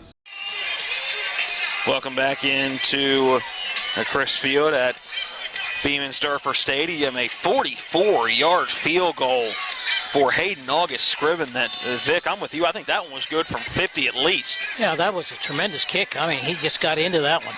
Drive summary coming up following the ensuing kickoff. Back to return is Terrell Wilkersham and Makai Alexander. There's the kick from Hayden August Scriven. Once again into the end zone. And it'll be a touchback for the Marauders. The drive summary brought to you by Mike Folk for Governor, accountable, ethical, responsible. Learn more at Folk, the number 4WV.com. Paid for by Mike Folk for Governor. Well, to make it 24-3, Shepherd had a 5-play, 10-yard drive, taking a minute and 51 off the clock, and then they call it a 43, but that ball right in front of the 34-yard line being held. So we're going to call it a 44-yard field goal for Hayden August Scriven. Officially going to go down as a 43, so I guess not quite at the next down marker, but either way, at 43-44, that one was going to be good. That was going to be good. That was going to be good at 50, as I said. That ball had a lot of distance behind it and a lot of height. Miller with that shotgun pass. It was a pump fake to the outside. Now he's going to roll to his right and throw upfield and throw out of bounds. To whom? I was getting ready to say there's nobody in the vicinity. I guess the closest receiver was Evan Morrill, but he was still running up the field. I'm telling you, I've been watching. This is the 3rd time, and I haven't said anything about it. I've just been watching the Shepherd defense, and I've been watching one of the defensive linemen, I think, I'm not sure, I think it was a 98, I think. Nasheed Bridgman. Bridgman, yeah. He practically got tackled that time. He was almost pulled out of his uniform. He's pretty large. That's a lot of man to block. Yes, it is. Again, out of the shotgun formation is Miles Miller. It's the handoff up the middle, and a good hole bouncing it to the outside up to the 30 to the 35. Finally taken down at the 40-yard line on the run. Number 27, Christian Smith, taken down on that far side by Chris Lane, and a good gain for Millersville, and that is their biggest rush of the second half, and probably their biggest rush of the game so far. So far, you're right. That was one of those situations. The Shepherd actually had a blitz on that side, and he went inside, and the blitz was on the outside. 11:35 and counting. First down and 10 from the 39-yard line. A bit of a pump fake, and then swallowed up is Miles Miller in there to make what is going to go down as a sack is number 99, Michael Holt. Nasheed Bridgman also there, and each going to get half a sack on the stat sheet. And second and 12 upcoming at the 37-yard line. We have a down player on that far side for Shepherd. I think that's Bridgman who's down, I believe. And it looks like a 98 as he gets to his feet and will try to get off the field. I'm sure he'll come out for at least a play to get looked at, but timeout on the field. Let's go ahead and take a 30-second break as well. 30 seconds while we have the injury attended to. 24-3, the Shepherd lead, 11-10 remaining in the third. This is Shepherd Ram football on TV 10. For over 36 years, Green Tree Realty has been helping the Shepherdstown community find a place to call home. Our friendly team is ready to help you navigate the market and is your trusted resource, complete with a wealth of experience and local knowledge. For those looking to buy land, commercial property, or a home, we'll help you find the perfect fit. From staging and negotiations to closing and beyond, we're with you every step of the way.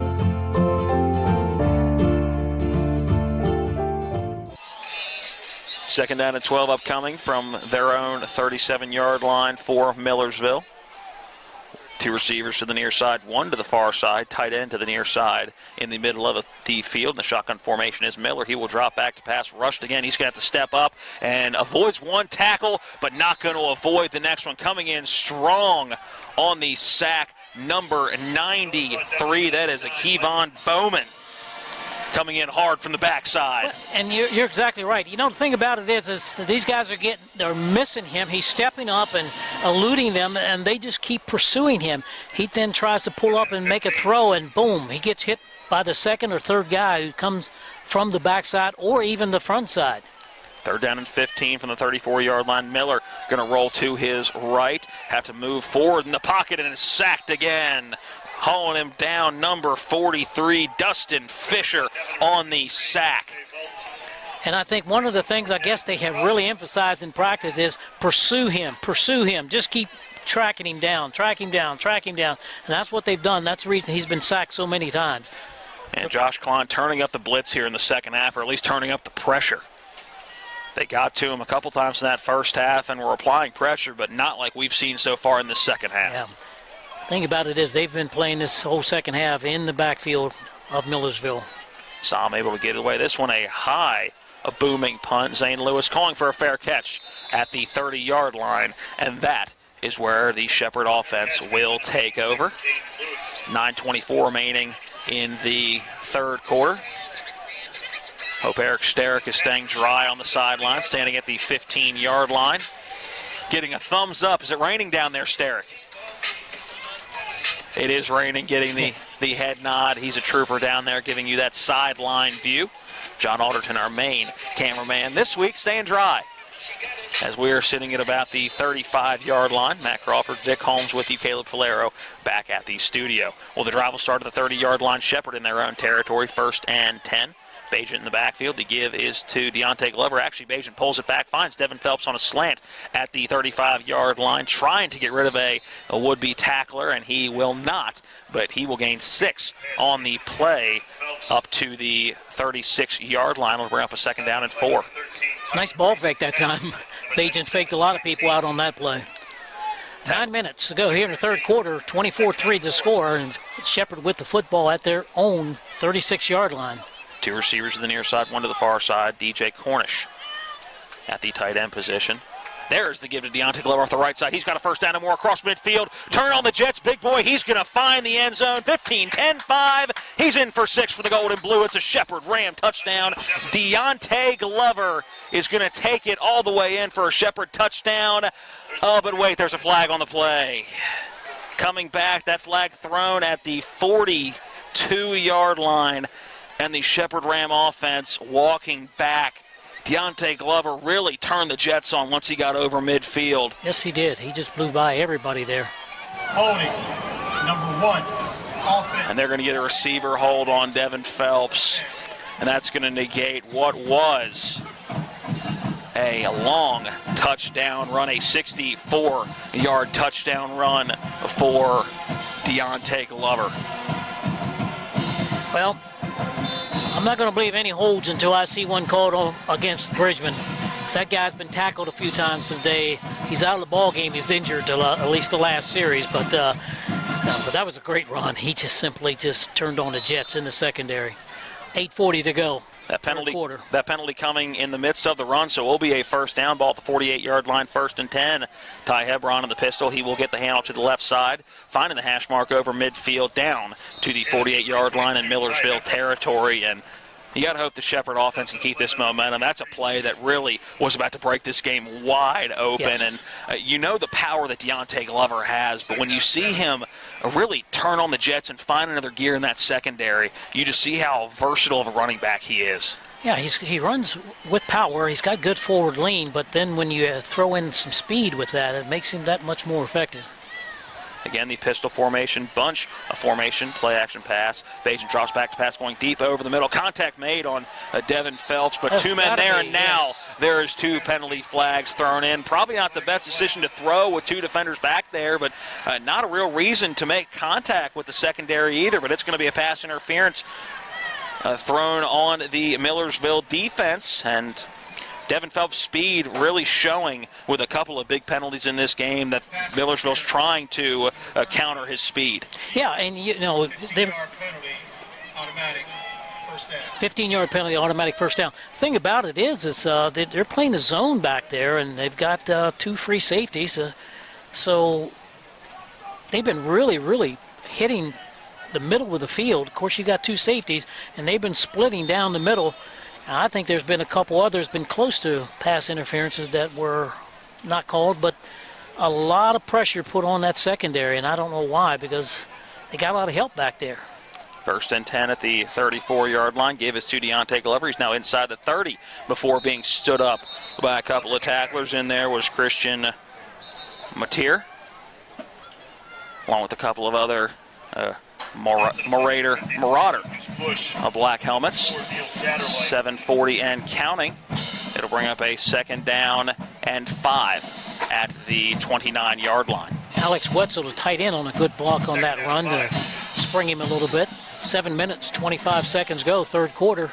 24-3, Shepherd lead it.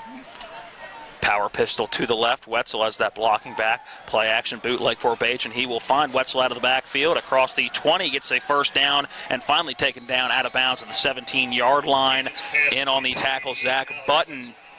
And that'll be a first down for Shepherd, enough to move the chains, and they are now in the red zone. Perfect in the red zone in that first half. Let's see if that can keep up here in the 3rd quarter. 7 minutes now on a running 3rd quarter clock. First down from the 17-yard line for the Rams in Millersville territory. Again, good mixture of run and pass, and when you got them both going, it's difficult to stop either of the 2. Give right up the middle to Deontay Glover. Lowers the shoulder and gets inside the 10-yard line. In his way was defensive back Christian Mateer. And Millersville keeps doing some interchanging in their defensive front, and it's not making much of a difference there. Shepherd's are running it, and inside they're running it outside, and then a little play action pass. 2 receivers are going to be lined up to this near side. Power pistol to the left. Again, Wetzel more that blocking back than the tight end, back off the line. It'll be a read option. Give to Glover. He'll bounce it to the outside. Stumble a little bit. Flag thrown on the play in the area of a hold. The ball is loose, and I believe Millersville falls on it. Deontay Glover trying to reverse field a couple of times. It's going to be most likely an offensive hold, which means that penalty will be declined. It'll be Millersville football. Shepherd turns it over in the red zone. That was a tough one there. And, you've got to realize that you are fumble prone as an individual in those situations, and it wasn't going to get any further. Number 65. That penalty is declined.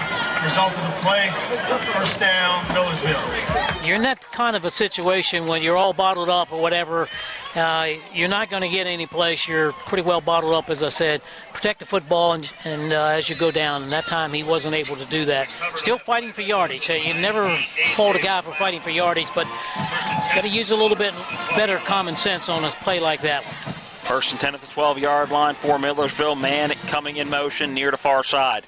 There's a high snap brought in, a quick out to the outside. In the backfield, getting up to the 12, up to the 15 before being pushed out of bounds by Antonio Fox is Chris Dolan. And he will gain quite a few on first down after catching it about 5 yards in the backfield and having to work upfield. And he'll get up to that 16-yard line, second down and 4. Or make that second down and 6 on the 4-yard gain. Again, a shotgun formation. 3 receivers now to this near side, 1 to the far side. Miller in the shotgun formation. A quick out, again out of the backfield, and a blocker's in front across the 20 up to the 22-yard line.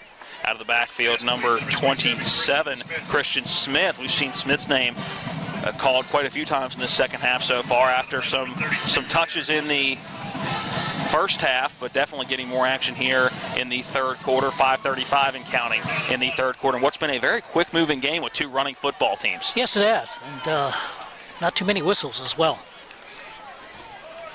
Here's another big play coming up, 3rd and short. Yeah, 3rd and 1. And again, I always struggle with a 1 yard needed, and you're going to line up in the shotgun formation. Tight end coming in motion, definitely going to be a blocking back to give up the middle. And that's going to be a first down and more, breaking a tackle, lowering a shoulder again on the carry. That is the number 27, Christian Smith, and did a good job getting into the secondary, lowering that shoulder and gaining a few extra yards in the play. First down, Millersville, as they get all the way up to the 35-yard line. Still in their own territory, but get a fresh set of downs. 4:50 and counting now in the third quarter. 3 receivers to the far side, 1 to the near side. Tailback to the left of Miller in the backfield. High snap, and there's the give right up the middle. And that is going to be a gain of about 5. Bouncing off the first tackle was Brian Malone, and able to get 5 on the play and bring up a second down and 5 now at the 40-yard line. And Millersville running the football a little bit better here in the second half. 5-yard gain, second out of 5.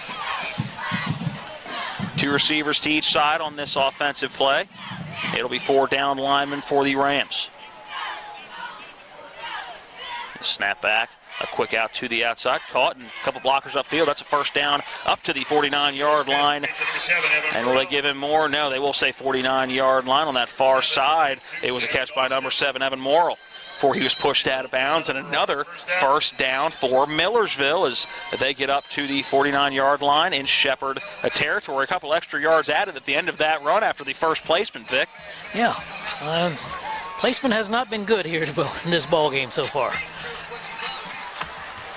See what Shepherd's front 7 can dial up here, see if they can get a little more pressure. Give right up the middle, and this time swallowed up by a host of Ram tacklers. Look at that pile move forward up to the 45-yard line, and just when you think that play is dead, in there quickly was number 43, Dustin Fisher. But great effort by the offensive line and by Brian Malone to keep that pile moving and turn that into a 5-yard gain. 2nd and 5 upcoming, 3:19 and counting. Second out of 5. Well, that's that bad play that is allowed. Offensive linemen just come in and bang the pile and just push the pile forward. I don't call that running the football, but that's a rule. Again, more of that wildcat in the backfield, and this is a good gain and another first down. Direct snap came to Evan Morrill, and we've seen him in the backfield a couple of times in that wildcat formation, and the most successful play we've seen so far out of that wildcat formation, another first down. This one getting up to the 32-yard line, working in for Millersville. Again, when he comes in the ball game, there's no question about what he's going to do. He's going to run the football, but that's going to be your responsibility to stop him. Shepherd's going to take a timeout here. I think Josh Klein's seen all he needs to see on this drive, and knowing Coach Klein, I believe there's going to be some choice words said in this huddle. And Shepherd's had done a very good job getting pressure and stopping the run in the first half and to start this second half. But really this drive, Millersville's been able to do whatever they want, opposing their will on that offensive line.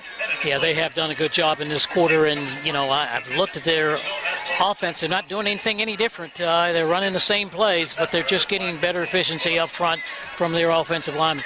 Another thing is the fact that Shepherd's got to recognize the fact when they do switch quarterbacks, they're either going to run with this quarterback or they're going to pass with this one, and that's pretty much what they've done here in this quarter. But they've done a good job, and you got to give the credit. Credit's got to be due up front. Their offensive line is every now and then they'll come to life. They'll come out and they'll do a good job of blocking, but they only sustain it for so long, and then they go back to their deficits, whatever they may be, of not blocking the right people or not getting to the spot. Let's see if Shepherd can get off the football a little bit and play on the other side of the line of scrimmage a little bit more. Try to establish that new line of scrimmage in the trench at shotgun, a formation rollout for Miller, looking for a receiver deep, and he's going to try one deep into the end zone. A jump ball, but out of bounds. The Millersville faithful want a penalty, but yeah, I'm with that referee at the pylon. That ball was uncatchable, looking for Kevon Neurals. Yeah, and he is down on the field. Right. You can't reward a player. That ball been in play, that would have been pass interference. Oh, hands down. No questions about asked. It. But that ball was out of bounds and not even close to being catchable. And the Millersville faithful not happy, but it's only pass interference if it's a ball that is deemed catchable. Yes. In the field of play. 2:39 remaining in the third quarter.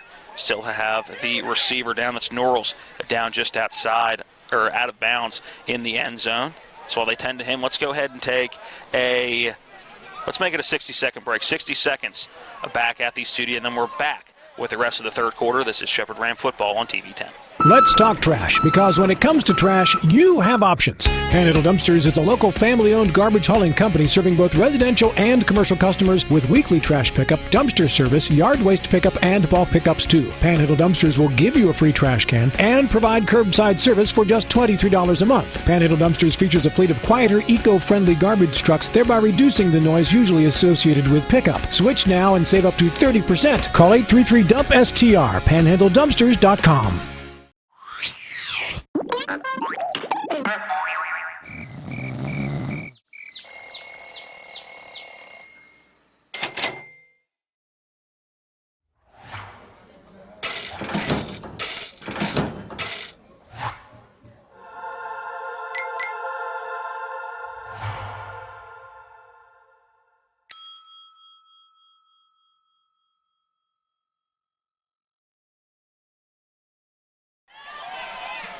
Second down and 10, quick out of the timeout. On a second and 10, it is a gain of 1. Miles Miller on the keeper, and nothing doing there. And that's a good job of the front 7 of the Shepherd Ram defense. Addison with the first contact there for the Rams. 2 minutes, 20 seconds go. Quarter number 3, 24-3 is the score. Ball now at the 31-yard line of Shepherd. Third down and 9. You would assume at this point in the game, everything's 4-down territory from here on out once you're over midfield? Yes, definitely. 2:05 and counting. The ball will be snapped at about that 2-minute mark in the third quarter. Man in motion to this far side. Miller drops back to pass, looking deep over the middle. Flushed out of the pocket and taken down on the sack, number 13, Jawan Addison. It'll be the second sack of the day for Addison. And it'll bring up a 4th and long, 4th and 14 upcoming for the Marauders. Nice job again. The Shepherd has adapted real well to him as a quarterback going back to throw the football. They haven't overrun him. Early in the football game, in the first quarter, they were overrunning him, and he would step up and then take off with it. They've done a good job of controlling their blitzes. 3 receivers to this near side, 1 to the far side. Running back switch spots in the backfield. Miller back to pass again. Rush, he's going to run to this near side and move the pocket. Now firing upfield, tipped up by Ponce de Leon, and he'll make the interception. Did the tip drill with himself, and not sure where Miller was looking, but Ponce de Leon reading it the entire way. That'll be his second interception of the day, and the Rams will take over at about the 29-yard line. That's what you call reading the quarterback's eyes, and that's exactly what he did. Followed him across the field, saw him looking and zooming in on a receiver. So a good job there of, as we say, the old tip drill. You practice it every day, every day. And Ponce de Leon has not had 2 run-of-the-mill interceptions. Had the diving interception on the far side of the field, then had to do the chip drill right here. So he has earned both of those INTs today. Shepherd takes over at the 29-yard line, 1:09 on the third quarter clock. Quick out, good, a jumping, sprawling catch on that far side by Rodney Dorsey. He will catch and run and get up to just past that 35-yard line, called the 35.5. Not quite the 36. Actually, with that spot, it will be the 36. Inside 1 minute, 50 seconds and counting. Second down and 3, upcoming power pistol. Another strong throw by Bajan. Quick out to Rodney Dorsey again. He will get to the 40-yard line, lower that shoulder, get the first down, and get a few extra yards up to that 42-yard line. That'll move the chains for the Shepherd Rams, and we'll see if they decide to run another play. If I'm them with a lead like this, I'm walking to the sideline right now. No need to even get in the stands. I'm going to run it because I want to keep it going. I want to keep this momentum going. Right now, you say, okay, we're playing for the win. I think right now they're playing for keeping their momentum going offensively. And they will. Trips to the far side. Devin Phelps to this near side. Bajan drops back to pass. He gets a flush to the outside. He's going to have to run a couple flags down. Finds a receiver upfield, making the catch on that far sideline, Jordan Washington. But believe that one's going to come back. Tyson Bajan had an awful lot of time in the pocket and was rushed to that far side. And we'll see what that penalty is with 6 seconds remaining. We've got Flag Day. We're in February. You got Flag Day. Holding. 73. Holding. Number 73. Offense. 10-yard penalty. Remains second down. So that'll bring up a second down again for Shepherd. And, Vic, I hate to correct you. I believe Flag Day's in June. June? I think so. I think it's June 4th. I'm pretty sure it's June 14th. It used to be in February. I moved it, I guess. Okay. You know, the amazing part about that, here's a funny penalty here, which I wish they'd adopt in high school. You get a penalty. That would have been 10 yards from the point of the foul in high school, which is devastating. College is from the line of scrimmage.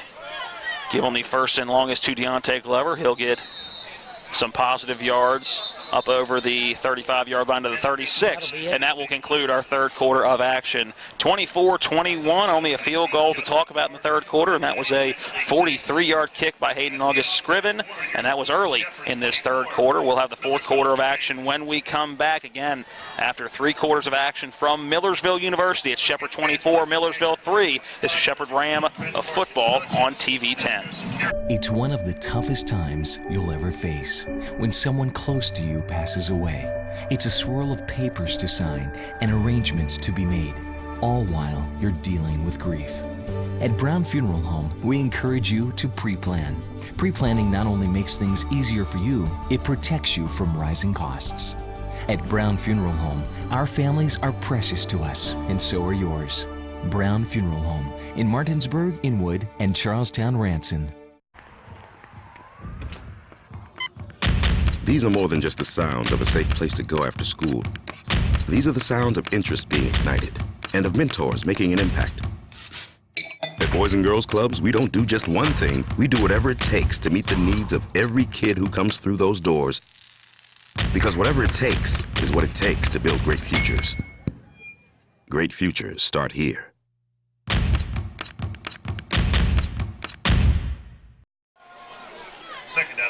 Second down at 16 as we welcome you back in to the Smallwood and Small Shepherd Saturday football action. Deontay Glover on the carry to the far side, gets over the 45-yard line up to the 47. It's going to bring up now a third and manageable. After first and 20, you're wondering what those plays are going to be to give a third down and manageable. And now as Shepherd a third and medium, a third and 6 from the 46-yard line after the good run by Deontay Glover, bouncing it to the outside. That was a good run because he got up in there and there was nothing there, and he bounced it outside, keeping his head up and keeping good vision. We're into the fourth quarter, 14.5 to go. Tyson Bajan changing the play up a bit. giving some blocking assignments. Deontay Glover's to his right, 2 receivers to each side of the formation. Bajan drops back to pass, looking left the entire way, now going to be flushed to his right. Nobody there looking for a receiver out of the backfield. It's Deontay Glover once again out of the backfield, and he'll have enough for a Shepherd first down into Millersville territory up to the 39-yard line. Some extracurriculars going on after this one. Saw a kick, a throw, and this looks more like an MMA match, and there's been some testiness with the secondary and Devin Phelps all day. You kind of figured something like that was going to boil over at some point with the pass interference penalties and then the no calls on certain occasions where Devin Phelps thought there should have been a pass interference. So that was building up, and I would like for this to be offsetting, if anything. I think both sides were guilty in this confrontation at the 35-yard line. We'll see what the officials decide to do here at the penalty. Here's the call. After the play, personal foul, number 6, defense, unnecessary roughness, 15-yard penalty, automatic first down. That's the right call. He is the guy who initiated all of that, and this one official did see it. He initiated it, and of course you get a reaction, and that's what generally happens. They catch the second guy. This time they caught the first guy. Yeah, which is why I was expecting offsetting penalties, if anything, because usually, just like you said, it's the reaction, not the initial action, that gets called. So a good job by the officials to see what the initial contact was at 15 yards on the end of that play. Now at the 24-yard line, setting up a 1st and 10, 14 minutes to go in this ball game. Bajan in the shotgun formation, play action pass, looking to the left. Dylan Brewer there on the curl route. He falls forward, and I believe he's going to have enough for a first down inside the 15-yard line to the 14, and they will move the sticks. First down, Shepherd. Well, believe it or not, it's a 24-3 football game, but you know what? Shepherd needs his touchdown. They need to get on the board again and with a touchdown. They've stopped themselves more so than Millersville has stopped them here in this football game. And I think Coach McCook and offensive coordinator Ty Hyatt realize that they are keeping the tempo up on this drive. 2 receivers stacked on the left side. They give up the middle. Believe that's Ty Hebron. It is, and he will get stood up in the hole and dropped on the tackle. Number 99, Malik Diggs, the big defensive lineman. 2nd down and 9 coming from the 13-yard line. It's when you're 13 minutes left to play in this ball game. 2 receivers to this near side. It's Dylan Brewer and Devin Phelps. Tight end to the far side is Alex Wetzel. Whistle blown, and we'll have a timeout taken by the Millersville Marauders. We'll take the 60-second timeout as well, back in 60 for more fourth quarter action. With 12:24 left, it is Shepherd 24, Millersville 3. Making the decision to purchase your first or your next home is one of the biggest you'll ever make. You need local partners you can trust to make the process easy, quick, and affordable. Trust the experienced and dependable professionals at CNB Bank. Our mortgage lenders and our decision makers are local, and we have the advantage of on-site underwriters. With our 9 locations in Berkeley Springs, Hedgesville, Martinsburg, Hancock, and new locations in Spring Mills and Hagerstown, we are right around the corner wherever you may be. We are CNB Bank. Welcome home. Screwdriver. Screwdriver. Pliers. Pliers. Phone. Care can be distracting. Phone. That's why our Whirlpool Smart range lets you care smarter with control from anywhere. So life doesn't revolve around your range. Give me that Phillips screwdriver, would you, kiddo? Every day, care. I think I'll keep you around. Whirlpool. Bajan out of the pistol. It's a read option. He's going to go in the flats to Alex Wetzel, who will make the catch, get inside the 10-yard line before being taken down at the 9. The tackle made by what looked like a number 4, and it was Neil Sauter-White.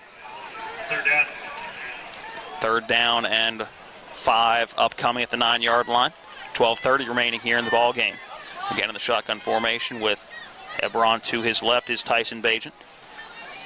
2 receivers to this near side. It's Brewer and Devin Phelps. Alex Wetzel, the tight end on that left side. Swing pass out of the backfield. Hebron makes catch. He's at the 5 and taken out of bounds at the 2. It'll be 1st and goal from the 2 upcoming for the Shepherd Rams. And another flag being thrown for some extra business after the play. We'll see who this penalty will go on, and if you're Shepherd, after a good swing pass out of the backfield and setting up a 1st and goal at the 2. You would hate for a mental mistake like this to cost you good field position. Big discussion going on by the officials. Let's see what happens here. And Shepherd looks like they're backing up here, and looks like it's going to be on the Rams. Waiting to get the final word from our head referee. Is that penalty should come as a dead ball penalty from the 2-yard line. So it should be a 1st down, and it'll be 1st and goal. Should be. The result of the play is a 1st down. After the play, personal foul, unnecessary roughness, number 75, offense. 15-yard penalty, 1st down. And so that'll be a 1st and goal. Well, they got the 1st down from the 17-yard line. They've got the stakes up there. They shouldn't be. Yeah, at the 2-yard line for a day. That's why I started by saying 1st and goal. That's what it should be. It should be 1st and dead ball goal. Penalty. Yeah, it should be 1st and goal from the 17-yard line, but apparently Shepherd can still get a 1st down here. It'll be a play-action pass. Brewer with the screen pass on the outside. He gets inside the 10, down to the 6-yard line before being pushed out of bounds. So getting a good chunk of yardage back on that play. Being pushed out of bounds by Christian Martyr, number 6, the defensive back. Well, it's a 1st down. He got enough for the 1st down. I'm with you. That's why I started saying 1st and goal, because you look at a 1st and goal from the 2, followed by a 15-yard penalty. That still should have been goal-to-go situation, although outside that 10-yard line. Regardless, here's the give to Ty Hebron right up the middle, and he finds the end zone.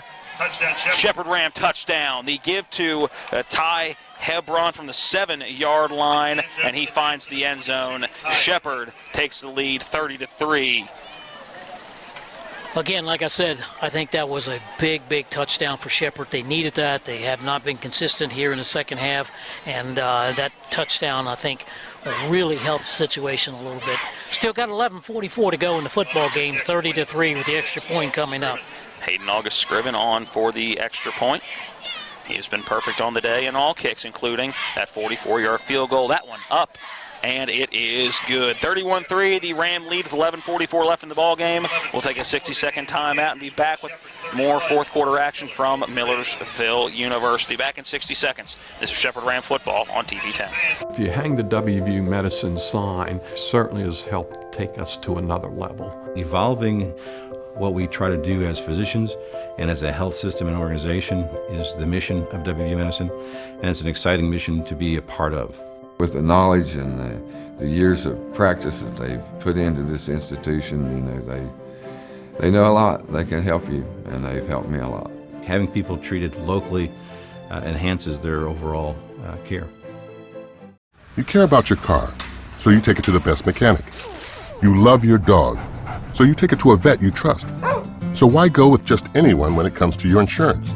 With a local Allstate agent, you get expert advice you can trust and the best coverage for you.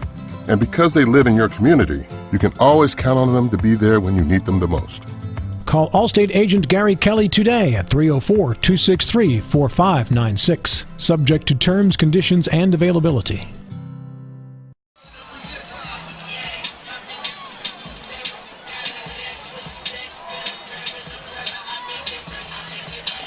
Two men back to receive for Millersville are Wilkersham and Mackay Alexander.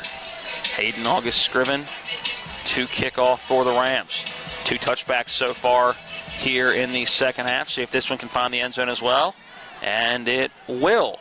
Bouncing about 4 yards in. It'll be his 3rd touchback of the half. Well, the drive summary brought to you by Mike Folk for Governor. Accountable, ethical, responsible. Learn more at folk4wb.com. Paid for by Mike Folk for Governor. Well, the last drive for Shepherd. 11 plays covering 71 yards, taking 4 minutes and 25 seconds off the clock. It was a Ty Hebron 7-yard touchdown run, putting Shepherd up 31-3. That drive summary brought to you by Mike Folk for Governor. Let's see what Millersville has in store coming out for their next drive offensively. And it looks like we're going to have a change at quarterback. Trying to see a number from our angle. All I see is the shoulder pad. Receiver coming in motion. And it's going to be a direct snap. Actually, more of that Wildcat is just in the backfield. It was Evan Morrill at that quarterback position, so more just starting out in the Wildcat. Although I do not see anybody else coming in, so we may stick with this as Morrill is actually going to come out limping. So we'll see. That's actually Rich Cotton, number 7, I believe, on that play. So it'll be number 7 or number 14 coming back into the ball game. That is Miles Miller. Miles Miller's back in now. Shotgun formation, 3 receivers to the far side, running back to his right. And it is going to be the give up the middle, bouncing off one tackle, carrying a couple before being stood up at the 30-yard line. A good hard run by Brian Malone. And that'll bring up a 3rd down and 5. Step number 26, Tim Womack. Womack on the tackle for Shepherd. 10 minutes, 45 seconds to go in the contest. 31-3, Shepherd leads it. And, you know, again, if you're Millersville, you know, they're back to the game plan of trying to run the football a little bit. Obviously, passing's not their big forte, but let's see what they can do here, 3rd and 5. Power pistol snap back for Miller, and a pass to the outside over the outstretched arm of the intended tight end, Eli Workinger. Had him open there, would have had a 1st down. That's going to bring up a 4th down. A receiver the next level up that almost was able to run that football down as well, but just a mistimed pass by the quarterback Miller, and a quick 3-and-out forced by the Shepherd Ram defense. That punt will come from about the 15-yard line. Back to receive is Zane Lewis. Well, when you're down 4 touchdowns and you're not a passing team and you have to throw the football, that means nothing but trouble. Connor Zom on to punt it away. A nice spiraling punt that is taking Lewis back to the 25-yard line. Still backpedaling. They lose one tackler, and he's got to run off the sideline across the 35 to the 40 to the 45, 50. He's got blockers to the left side, 40, and finally pushed out of bounds in Millersville territory at about the 32-yard line. Great return by Zane Lewis, and a good job blocking on that far side, but it all started missing a tackle at the 20-yard line for Millersville. Well, you're right about that, and a great return. But sometimes you can overkick your coverage, and I think that's what happened. That was such a good punt, and he backed him up. He only had to dodge the first guy and then outrun the other guy to the sideline and put Shepherd in great field position at the 35-yard line of Millersville. Still got 10 minutes and 14 seconds to go in this football game. And Millersville right now is just questioning everything that they're doing, offensively, defensively. They get a good kick, which ends up being not such a good kick because he outkicked his coverage. Pistol formation, play action pass. Bajan drops back to pass. He's going to check it down, and that ball's intercepted. He was going for Dylan Brewer. That interception made by Christian Martyr. And that was a play where Bajan looked like he was looking for Devin Phelps on the post route deep, decided to go to Dylan Brewer instead, and a great job by Martyr cutting that play off. And it's the first interception of the day for Millersville, and the first one thrown for Tyson Bajan. Now 9 interceptions on the year for Bajan, and that is just through now almost 8 football games. Well, we could see it from our vantage point.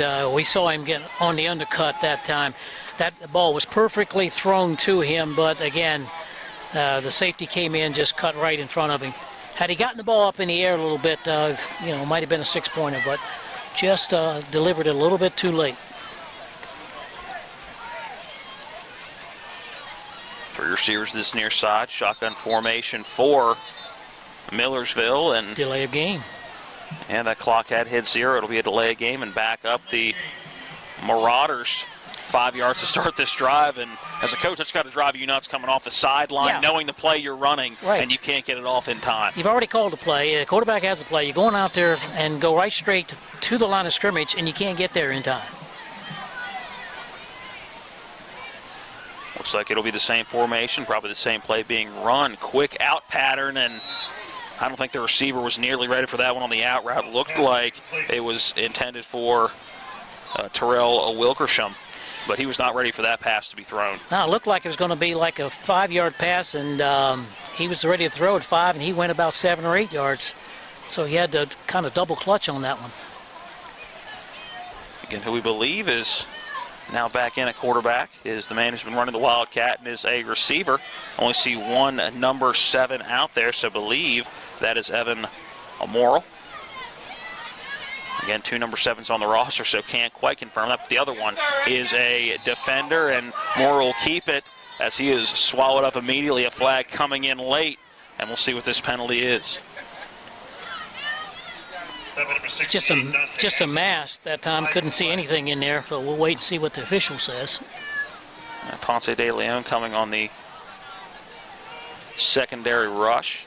It'll be a personal foul at the end of the play. Number 68, defense. Face mask at the end of the play, and that'll tack on yardage on what was a good stop for the Ram defense, and it'll be a fresh set of downs for Millersville. It'll move that football up to the 30-yard line. That'll bring up 1st and 10, and Millersville still at their own 30. Under 10 minutes to play here in the football game.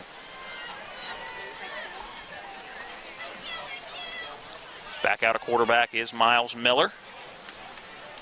So doing a little bit different thing, trying to figure out what combination is working late in this football game. Miller drops back to pass, looking deep, and he's going to fire one deep up the sideline, and not quite able to get there was the intended receive, and that was Kevon Newells in good coverage on that outside. Was in the backfield. That was Dejon Anthony. Had that covered like a blanket. Just a great job that time. Quarterback had plenty of time to make the throw, but he only had one guy that has some potential to get open, and he was covered pretty well also. 9 minutes, 34 seconds remaining in the football game, 31-3. Big second down, and every down's a big down for Millersville from here on out. Second down and 10 upcoming. Play action pass, and no intention of going to get that football out of the backfield. The intended receiver was Terrell Wilkersham, and he turned into more of a blocker than anything. I think he saw the eyes of Anthony light up as the corner and turned into more of a blocker to keep Anthony from coming in, undercutting that route, and making the interception. Yeah, I don't think he had any idea the ball was thrown in his direction. He went out and looked like he was, you might be right, he might have read his eyes and saw the eyes getting bigger and said, oh, it must be coming this way. So let's bring up a third down, 3rd and 10. 30-yard line. It'll be Miller dropping back to pass. The rush coming in. He's going to have to get rid of the football. He's going to tuck and run, getting up to the 35, and will stumble forward to the 37-yard line, where he will be taken down on the quarterback keeper. That'll bring up 4th down and 3 with 9:10 remaining in the ball game. And coming out to punt is Connor Zom. Well, you're down 31-3. You have no choice in this situation. You've got to punt it away. You can't take a chance of trying to pick up a first down, and so now you're just going to have to play defense again. Back to return is Zane Lewis. Got to make sure you watch this one all the way in. The rain now coming down here at Christ Field.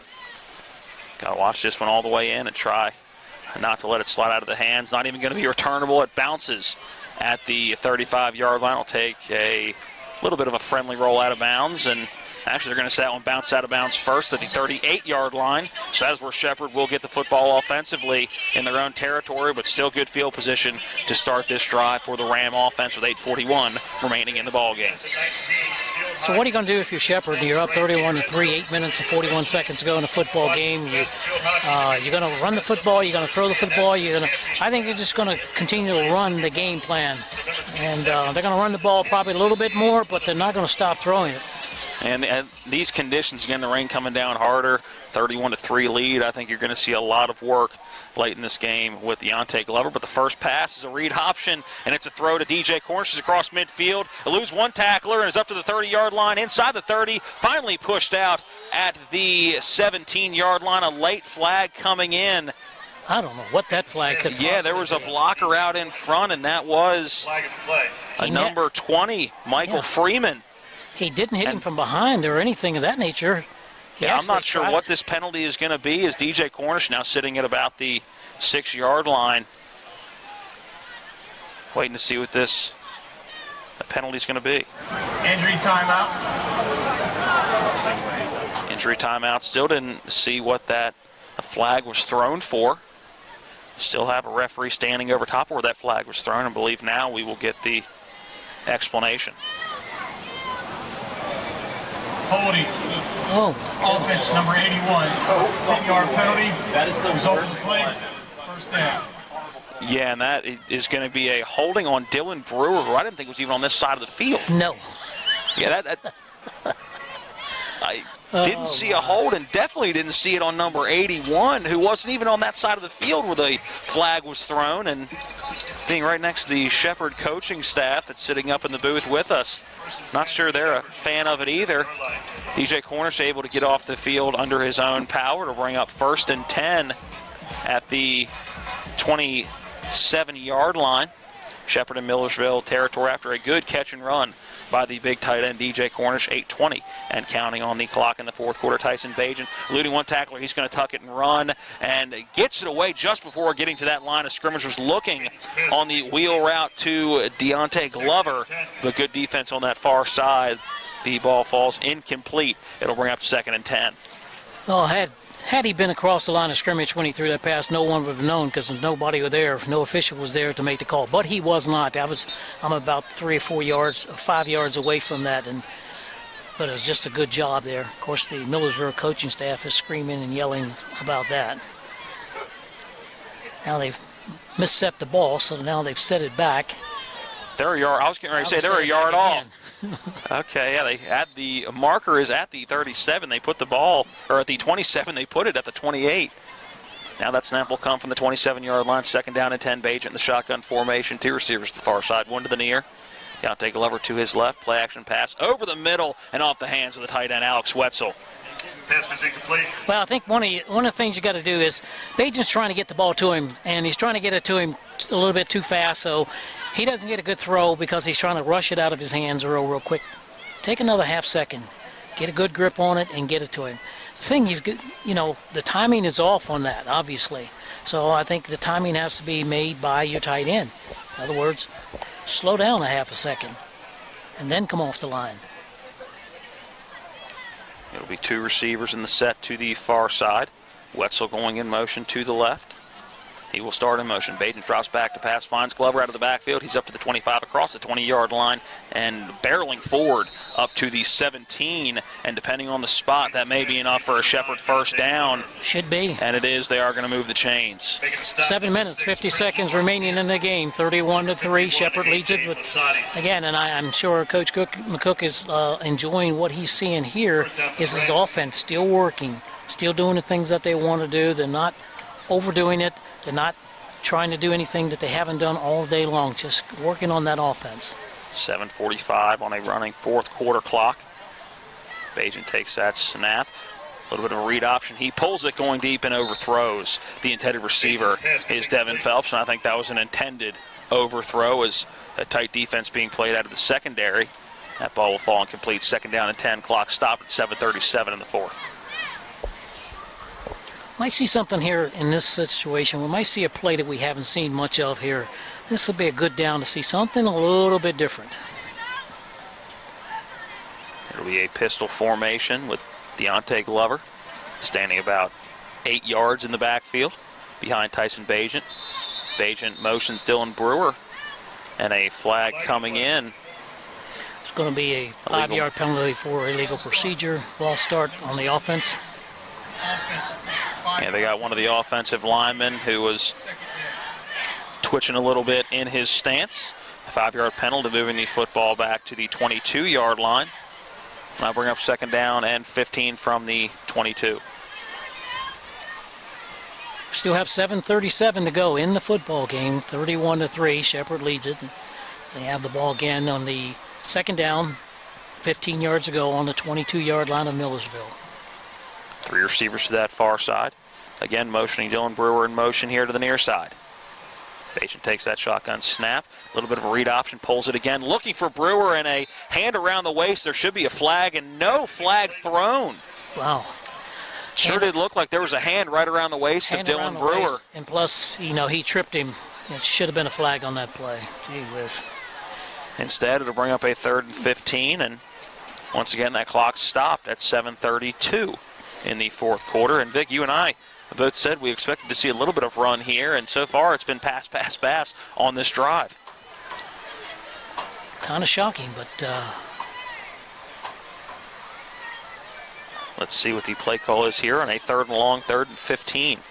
Shepherd in Millersville territory at the 22-yard line. 2 receivers to each side of the formation. Bajan drops back to pass. It's a straight drop. He's being flushed to his left, reverses field, and will throw to a receiver on the run coming back on a curl route was Dylan Brewer. Makes the catch and will be forced out at the 14-yard line, and that'll bring up a 4th down. The field goal unit coming in. Well, again, they're still continually working on their offense. I mean, I think it's a good thing that Shepherd's not paying any attention to the score on the scoreboard. They're working on their offense, and you'd say, well, they got to get it in the end zone. No, they don't have to. The good thing is they can work on their offense and continue to work on it as they have the lead and try to perfect some things and make some better plays. Right now, they've gotten kind of sloppy. This will be a 33-yard field goal attempt for Hayden August Scriven. He is 1 for 1 on the day. Snap, hold, kick is up, and it is good. The second field goal of the day for Hayden August Scriven. Up and good. Shepherd takes the 34-3 lead. We'll take a 60-second timeout, then bring you back for more fourth quarter action from Millersville. This is Shepherd Ram football on TV 10. It's one of the toughest times you'll ever face when someone close to you passes away. It's a swirl of papers to sign and arrangements to be made, all while you're dealing with grief. At Brown Funeral Home, we encourage you to pre-plan. Pre-planning not only makes things easier for you, it protects you from rising costs. At Brown Funeral Home, our families are precious to us, and so are yours. Brown Funeral Home in Martinsburg, Inwood, and Charlestown, Ranson. Let's talk trash, because when it comes to trash, you have options. Panhandle Dumpsters is a local family-owned garbage hauling company serving both residential and commercial customers with weekly trash pickup, dumpster service, yard waste pickup, and bulk pickups too. Panhandle Dumpsters will give you a free trash can and provide curbside service for just $23 a month. Panhandle Dumpsters features a fleet of quieter, eco-friendly garbage trucks, thereby reducing the noise usually associated with pickup. Switch now and save up to 30%. Call 833-DUMP-STR, panhandledumpsters.com.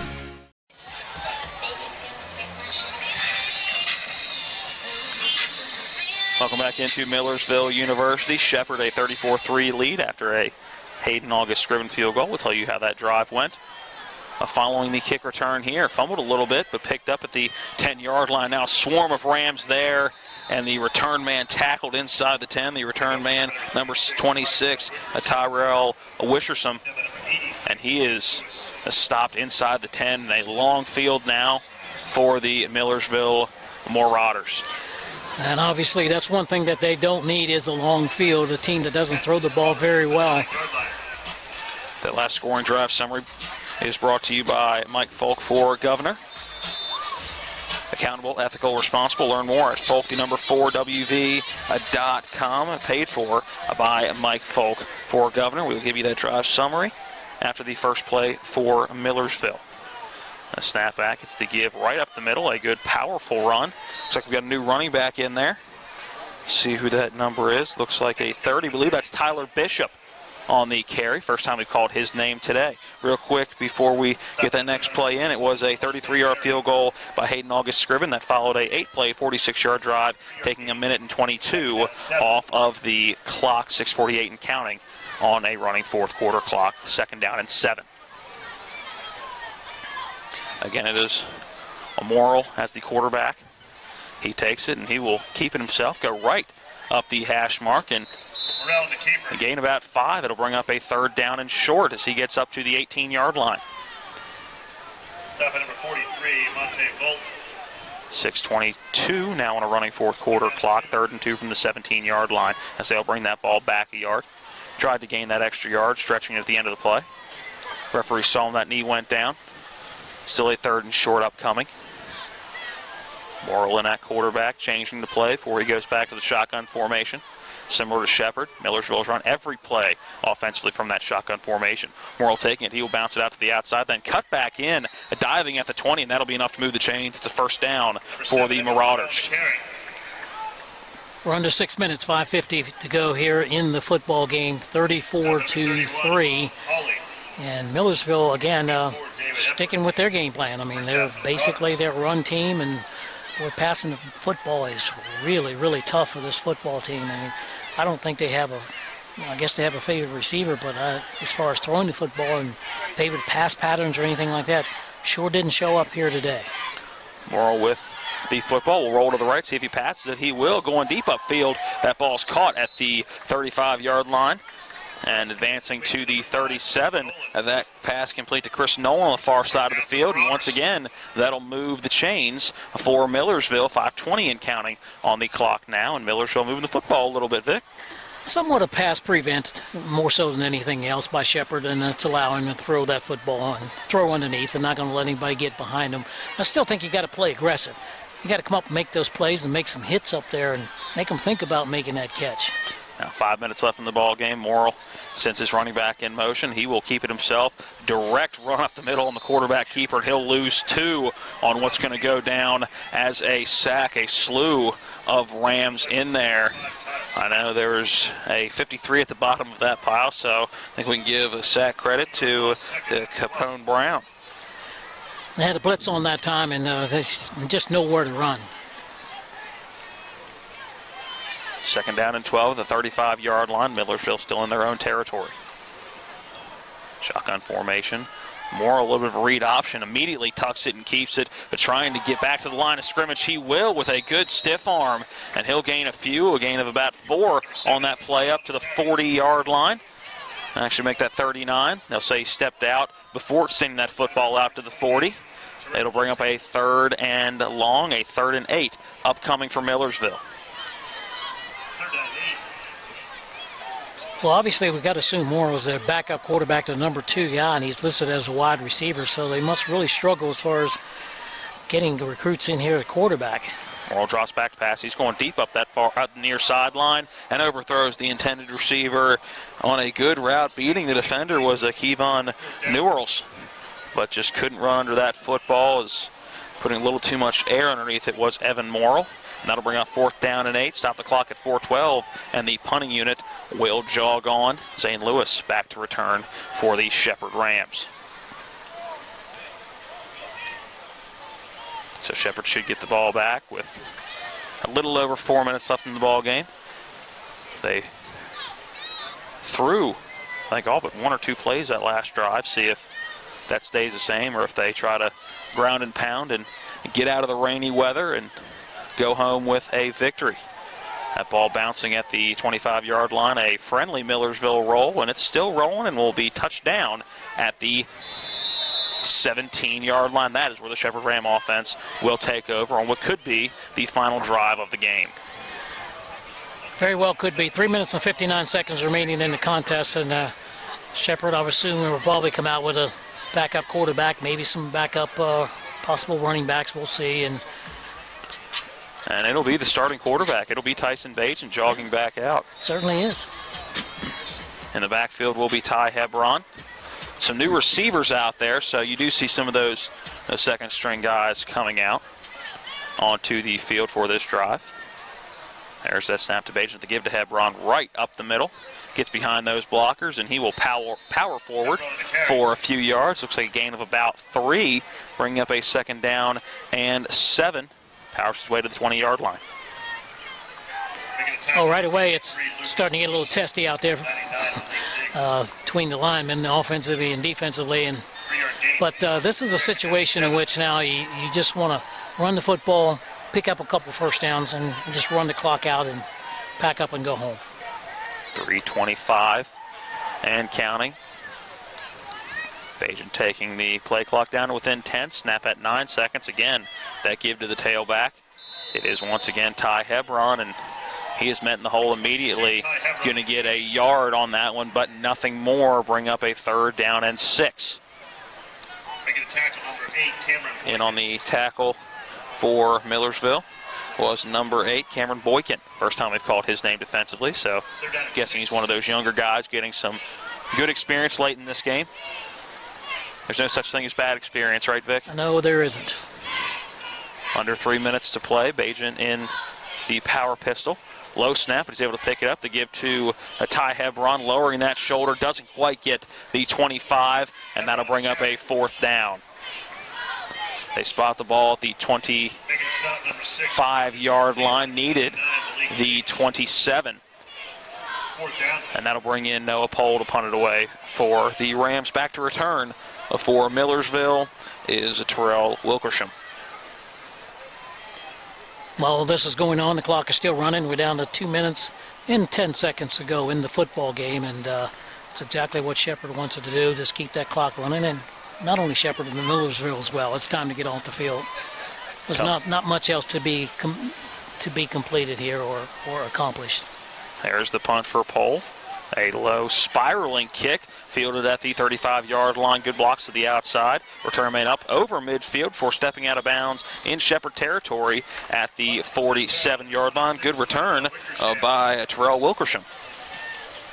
1:49 remaining in the ball game. In the post-game show, we will give you the final stats from this one, along with analysis, and also give you finals from around the PSAC, along with setting you up for our next broadcast next Saturday. Shepherd looking to win their third straight in this series and is going to go on to win their third straight in this series. These two teams last met in 2007, had a home-and-home in 06 and 07. Shepherd winning both of those. In 2006, it was a 28-7 victory. In 2008, a 36-7 victory. So this game playing out similar to what those were.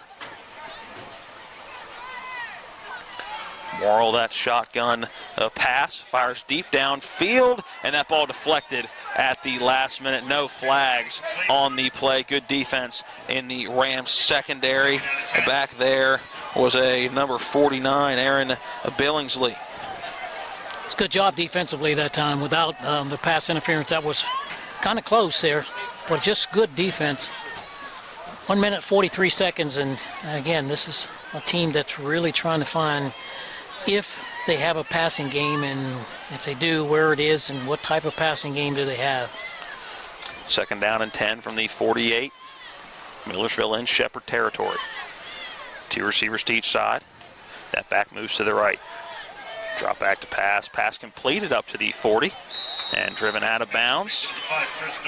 About 2 yards before the sticks. Good catch by Chris Dolan. Good throw by backup quarterback Evan Morrill.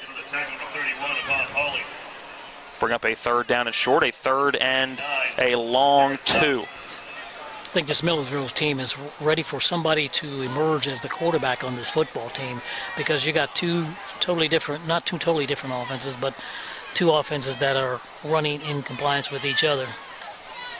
There's a snap back to Morrill. Looks left, nowhere to go. He'll fire this one deep, and he's going to overthrow his intended receiver, but a flag down in the area of what is going to be a hold or a pass interference on Avon Holly. Only defender in the area, and that's a correct call. That is the signal. Yeah, good call. Little double move. Yeah. That just fooled the young DB, and that'll add some yardage to what was an incomplete pass, also giving Millersville a fresh set of downs. 1:29 remaining in the football game. A game that was moving pretty quick until we got to this fourth quarter, and both teams trying to work on the pass game, understandably. In a game like this is where you work on things. When it's a lopsided score, not that it's been a lopsided score the entire game, but you get into this fourth quarter with a multiple score lead.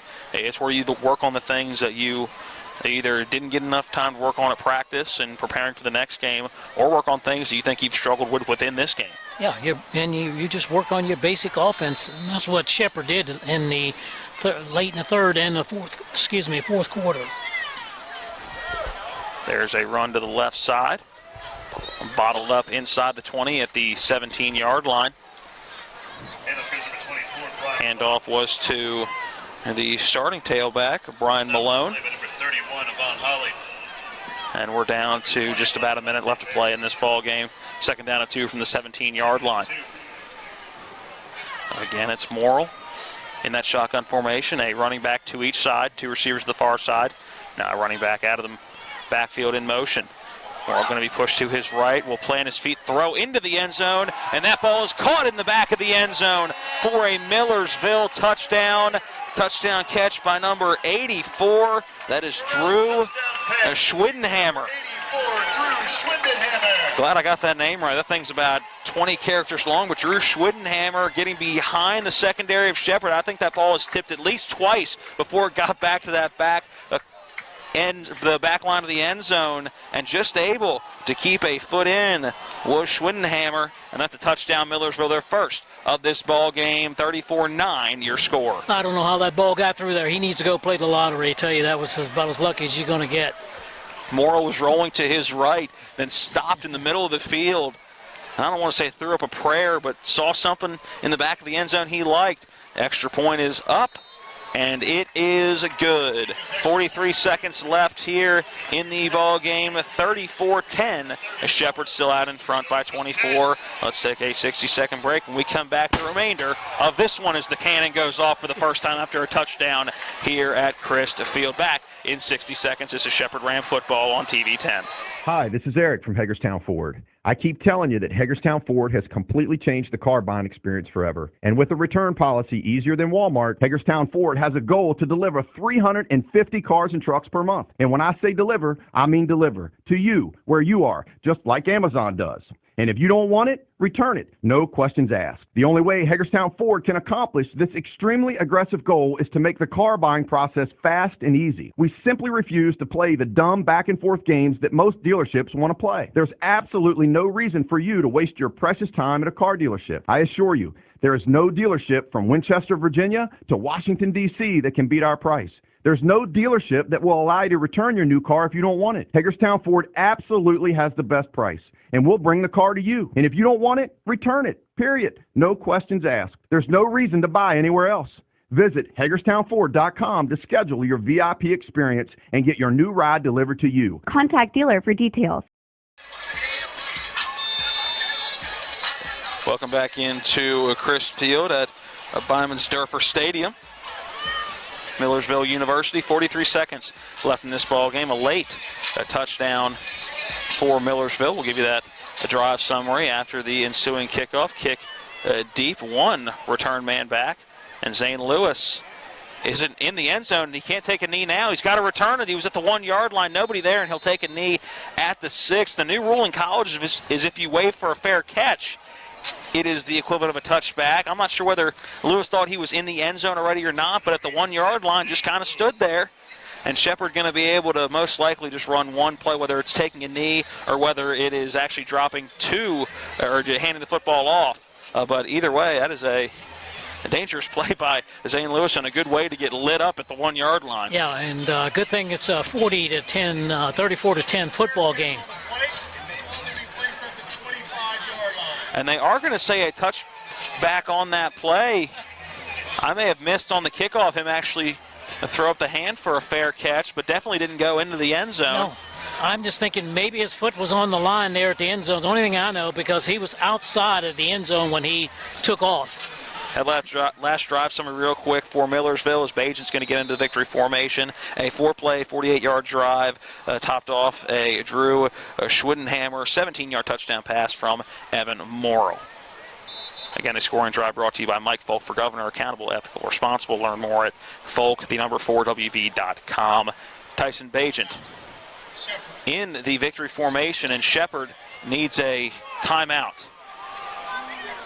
And I think if you're Coach McCook and offensive coordinator Ty Hyatt, these are the things that you don't like to see. You're going into the victory formation. That's got to be something that you shouldn't need to burn a timeout to figure out to drop to a knee. And even if you only got 10 guys out there, this is still an opportunity where you drop to a knee. You don't need that many blockers. But at the same time, you can also go to that knee, call that timeout to say, let's get it straightened out now instead of a verbal one later. Sometimes it sends a message to that 11th guy who wasn't out there. You may not be out there next week. Now we got 11 out there. And I'm assuming that's the only reason there would have been a timeout called. Yes. Bajent now will get under center for the first time. The first time a quarterback has got under center in the football game today. Tyson Bajent drops to a knee at the 23-yard line. And that's going to be it. And assuming no timeout is called, no timeouts from either side, Shepherd is going to pick up their 6th win of the season and 4th in PSAC East play. We will keep it here until the clock officially hits 0, but both teams going back to their benches, and hopefully both teams cordial with one another at the 50-yard line. I know it got a little chippy. You just hope that both teams can leave here as healthy as possible. Didn't see any major injuries today, and on a sloppy, brisk day, that's also a good sign. The clock's officially hit 0, and Shepherd is in the win column. We're going to take a break, and when we come back, we'll start our post-game show. Again, stats, a scoring recap, and we will set you up for our next broadcast along with giving you scores from around the PSAC. Again, your final here from Christ Field at Byman-Sturfer Stadium. It is Shepherd 34, Millersville 10. Screwdriver. Screwdriver. Pliers. Pliers. Phone. Care can be distracting. Phone. That's why our Whirlpool Smart Range lets you care smarter with control from anywhere. So life doesn't revolve around your range. Give me that Phillips screwdriver, would you, kiddo? Every day, care. I think I'll keep you around. Whirlpool.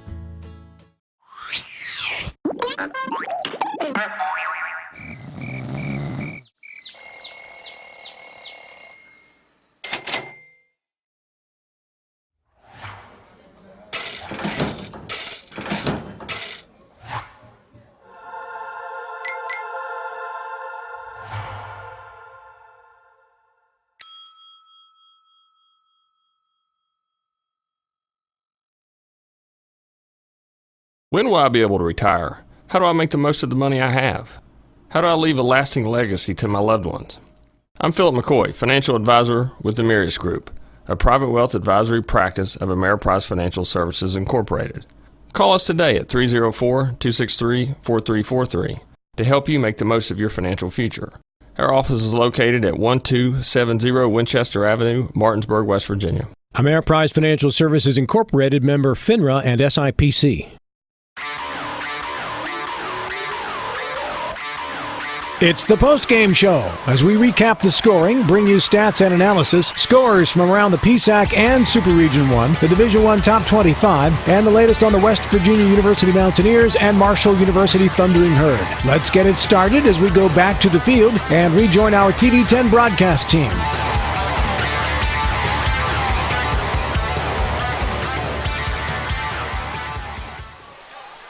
Welcome into the post-game show.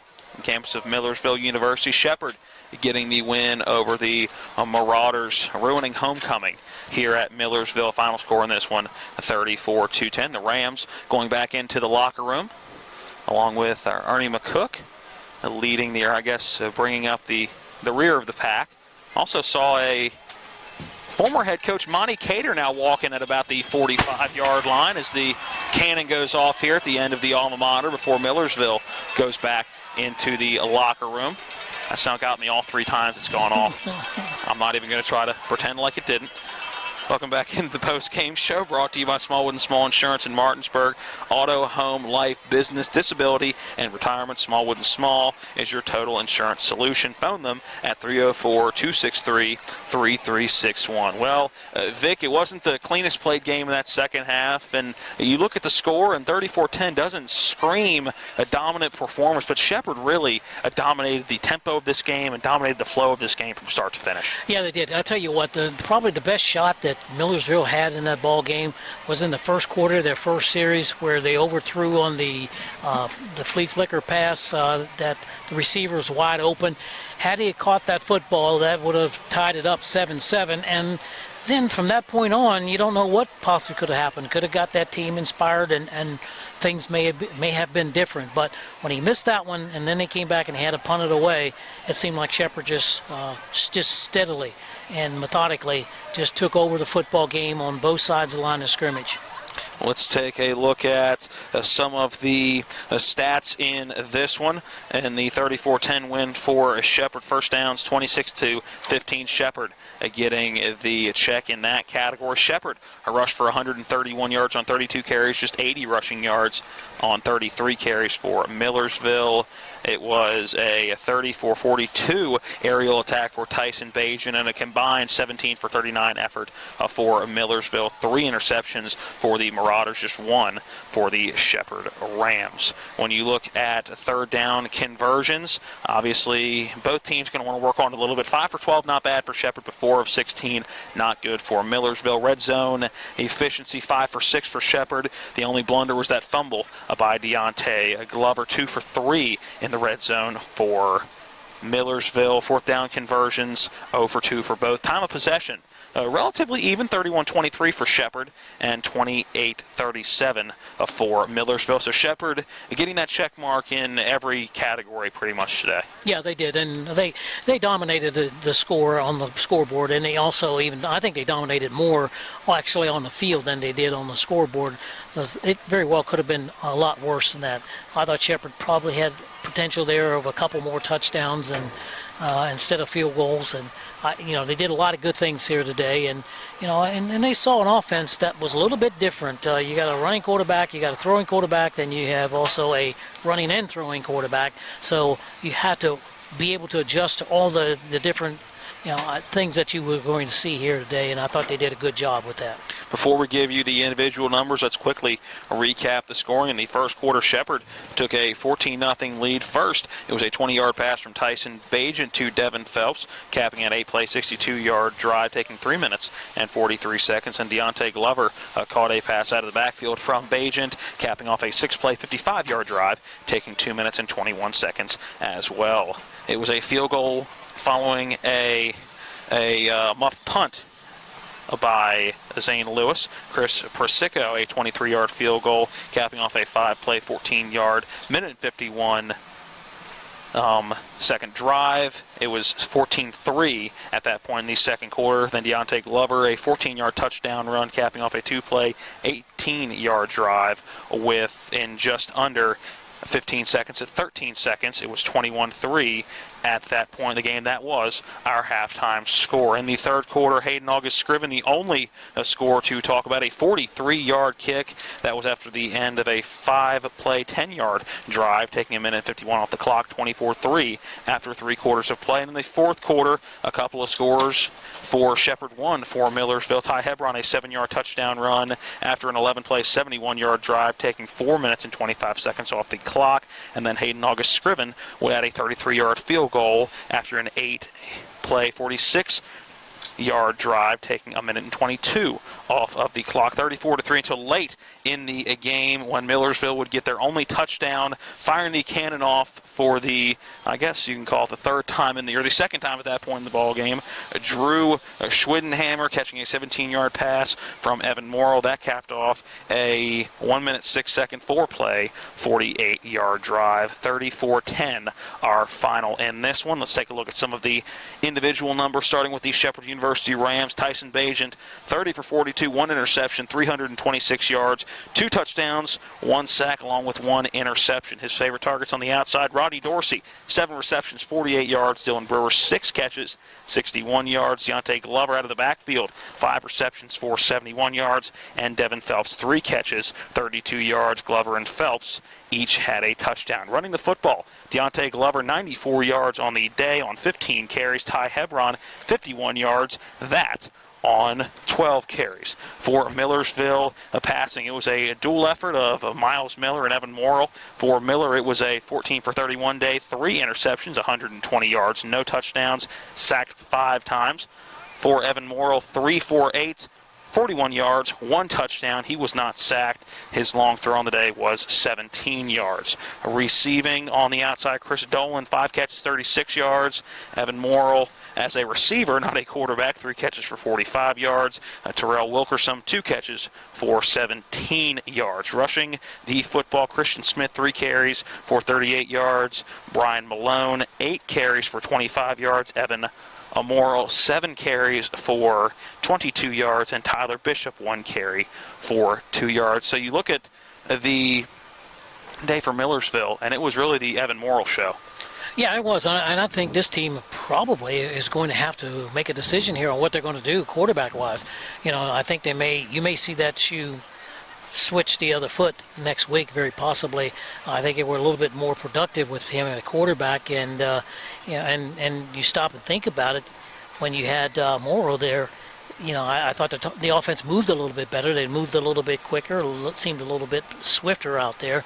And then again, you move your starting quarterback to a receiver, and he's the top receiver. So maybe that's the answer. I think this is a team that's searching. They're looking for a lot of answers, and it has to start at quarterback because that's the only place you're going to get this offense going. Is you got to get some stability in that quarterback spot. All right, let's take a 90-second break, and when we come back, we will tell you our player of the game and set you up for our next broadcast. Also give you scores from around the PSAC and Super Region 1. Again, your final today: 34-10. Shepherd beating Millersville to improve to 6-2. The Marauders falling to 2-6 back in 90 seconds. Hi, this is Eric from Hagerstown Ford. I keep telling you that Hagerstown Ford has completely changed the car buying experience forever. And with a return policy easier than Walmart, Hagerstown Ford has a goal to deliver 350 cars and trucks per month. And when I say deliver, I mean deliver to you, where you are, just like Amazon does. And if you don't want it, return it. No questions asked. The only way Hagerstown Ford can accomplish this extremely aggressive goal is to make the car buying process fast and easy. We simply refuse to play the dumb back and forth games that most dealerships want to play. There's absolutely no reason for you to waste your precious time at a car dealership. I assure you, there is no dealership from Winchester, Virginia to Washington, D.C. that can beat our price. There's no dealership that will allow you to return your new car if you don't want it. Hagerstown Ford absolutely has the best price, and we'll bring the car to you. And if you don't want it, return it, period. No questions asked. There's no reason to buy anywhere else. Visit HagerstownFord.com to schedule your VIP experience and get your new ride delivered to you. Contact dealer for details. When will I be able to retire? How do I make the most of the money I have? How do I leave a lasting legacy to my loved ones? I'm Philip McCoy, financial advisor with the Mirius Group, a private wealth advisory practice of Ameriprise Financial Services Incorporated. Call us today at 304-263-4343 to help you make the most of your financial future. Our office is located at 1270 Winchester Avenue, Martinsburg, West Virginia. Ameriprise Financial Services Incorporated, member FINRA and SIPC. And welcome back in to the post-game show. The post-game show brought to you by Smallwood and Small Insurance in Martinsburg. Auto, home, life, business, disability, retirement. Smallwood and Small is your total insurance solution. Phone 304-263-3361. Also want to say those post-game stats in the last segment are brought to you by the Mirius Group and Ameriprise Financial Advisors. Phil McCoy and John Everson. Call Ameriprise Financial at 304-263-4343 or stop by their offices at 1270 Winchester Avenue in Martinsburg. Well, before we take a look at our next broadcast and give you some finals from around the PSAC, Vic, it is time to name our player of the game, brought to you by Hagerstown Ford, changing the car buying experience. Find out more online at fordofhagerstown.com or stop by 1714 Massey Boulevard or phone 304-329-6109. This is a tough one. There was a couple guys that played really well. I think my first offer player of the game is Deontay Glover. I like what he did on the ground. I like what he did out of the backfield. But obviously, when you look at the numbers, 30 of 42 for 326 and 2 touchdowns. Bajent's right up there as well. Well, that was my initial.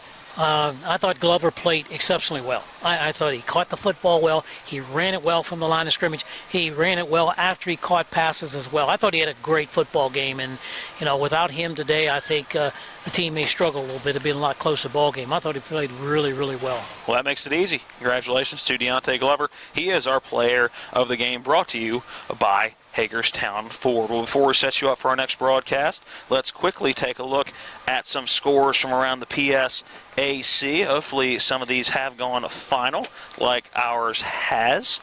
A final for Edinboro and Seton Hill. We gave you that at halftime. It was 37-10. Edinboro getting the win. The final, Mercyhurst taking on Cal UP. 27-15 Cal getting the win in that one. It was IUP getting a 5-touchdown win at home against Gannon, 35-0. Slippery Rock really laid it on in that second half.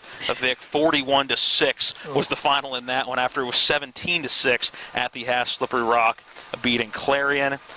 Bloom all over Lock Haven, 54-27. Kutztown beating Shippensburg, 55-5. Wow. And Westchester beating East Stroudsburg, 28-17. to 21.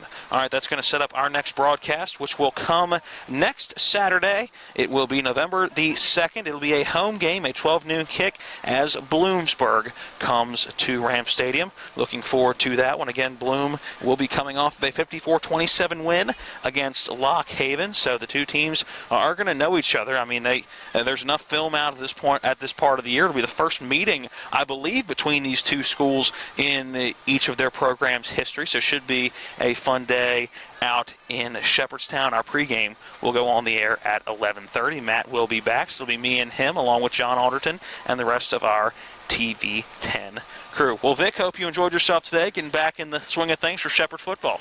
Yeah, I'll tell you what, this is one of the places that I did come on a regular basis up here, and not much has changed. Shepherd still wins up here and still have a nice facility and that sort of thing. But it's a good ball game, good opportunity for Shepherd, and making good strides here in this Pennsylvania Athletic Conference here, first year around.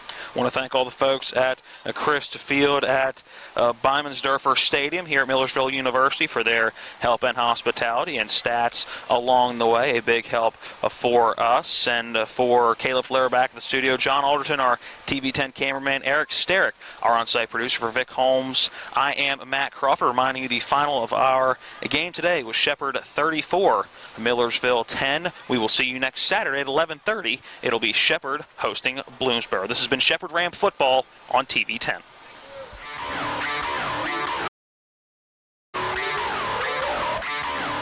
You've been watching play-by-play coverage of NCAA Division II football featuring the Shepherd University Rams and the Pennsylvania State Athletic Conference. Today's telecast has been brought to you by Hagerstown Ford. We deliver to your home. FordofHagerstown.com. Panhandle Dumpsters, because you have a choice. PanhandleDumpsters.com. The Mirius Group. Start planning for a brilliant future. The Joe Ferretti Law Office in downtown Martinsburg, delivering first-rate service and results for our clients. Green Tree Realty, a great place to call home. Jackie Lewis Broker, GreenTreeRealty.com. Mike Folk for Governor, accountable, ethical, responsible, Folk4WV.com. And by Smallwood and Small, an Erie affiliate, Total Insurance Solutions. TV 10 Sports thanks you for watching today's presentation of Shepherd University Rams football. All rights reserved.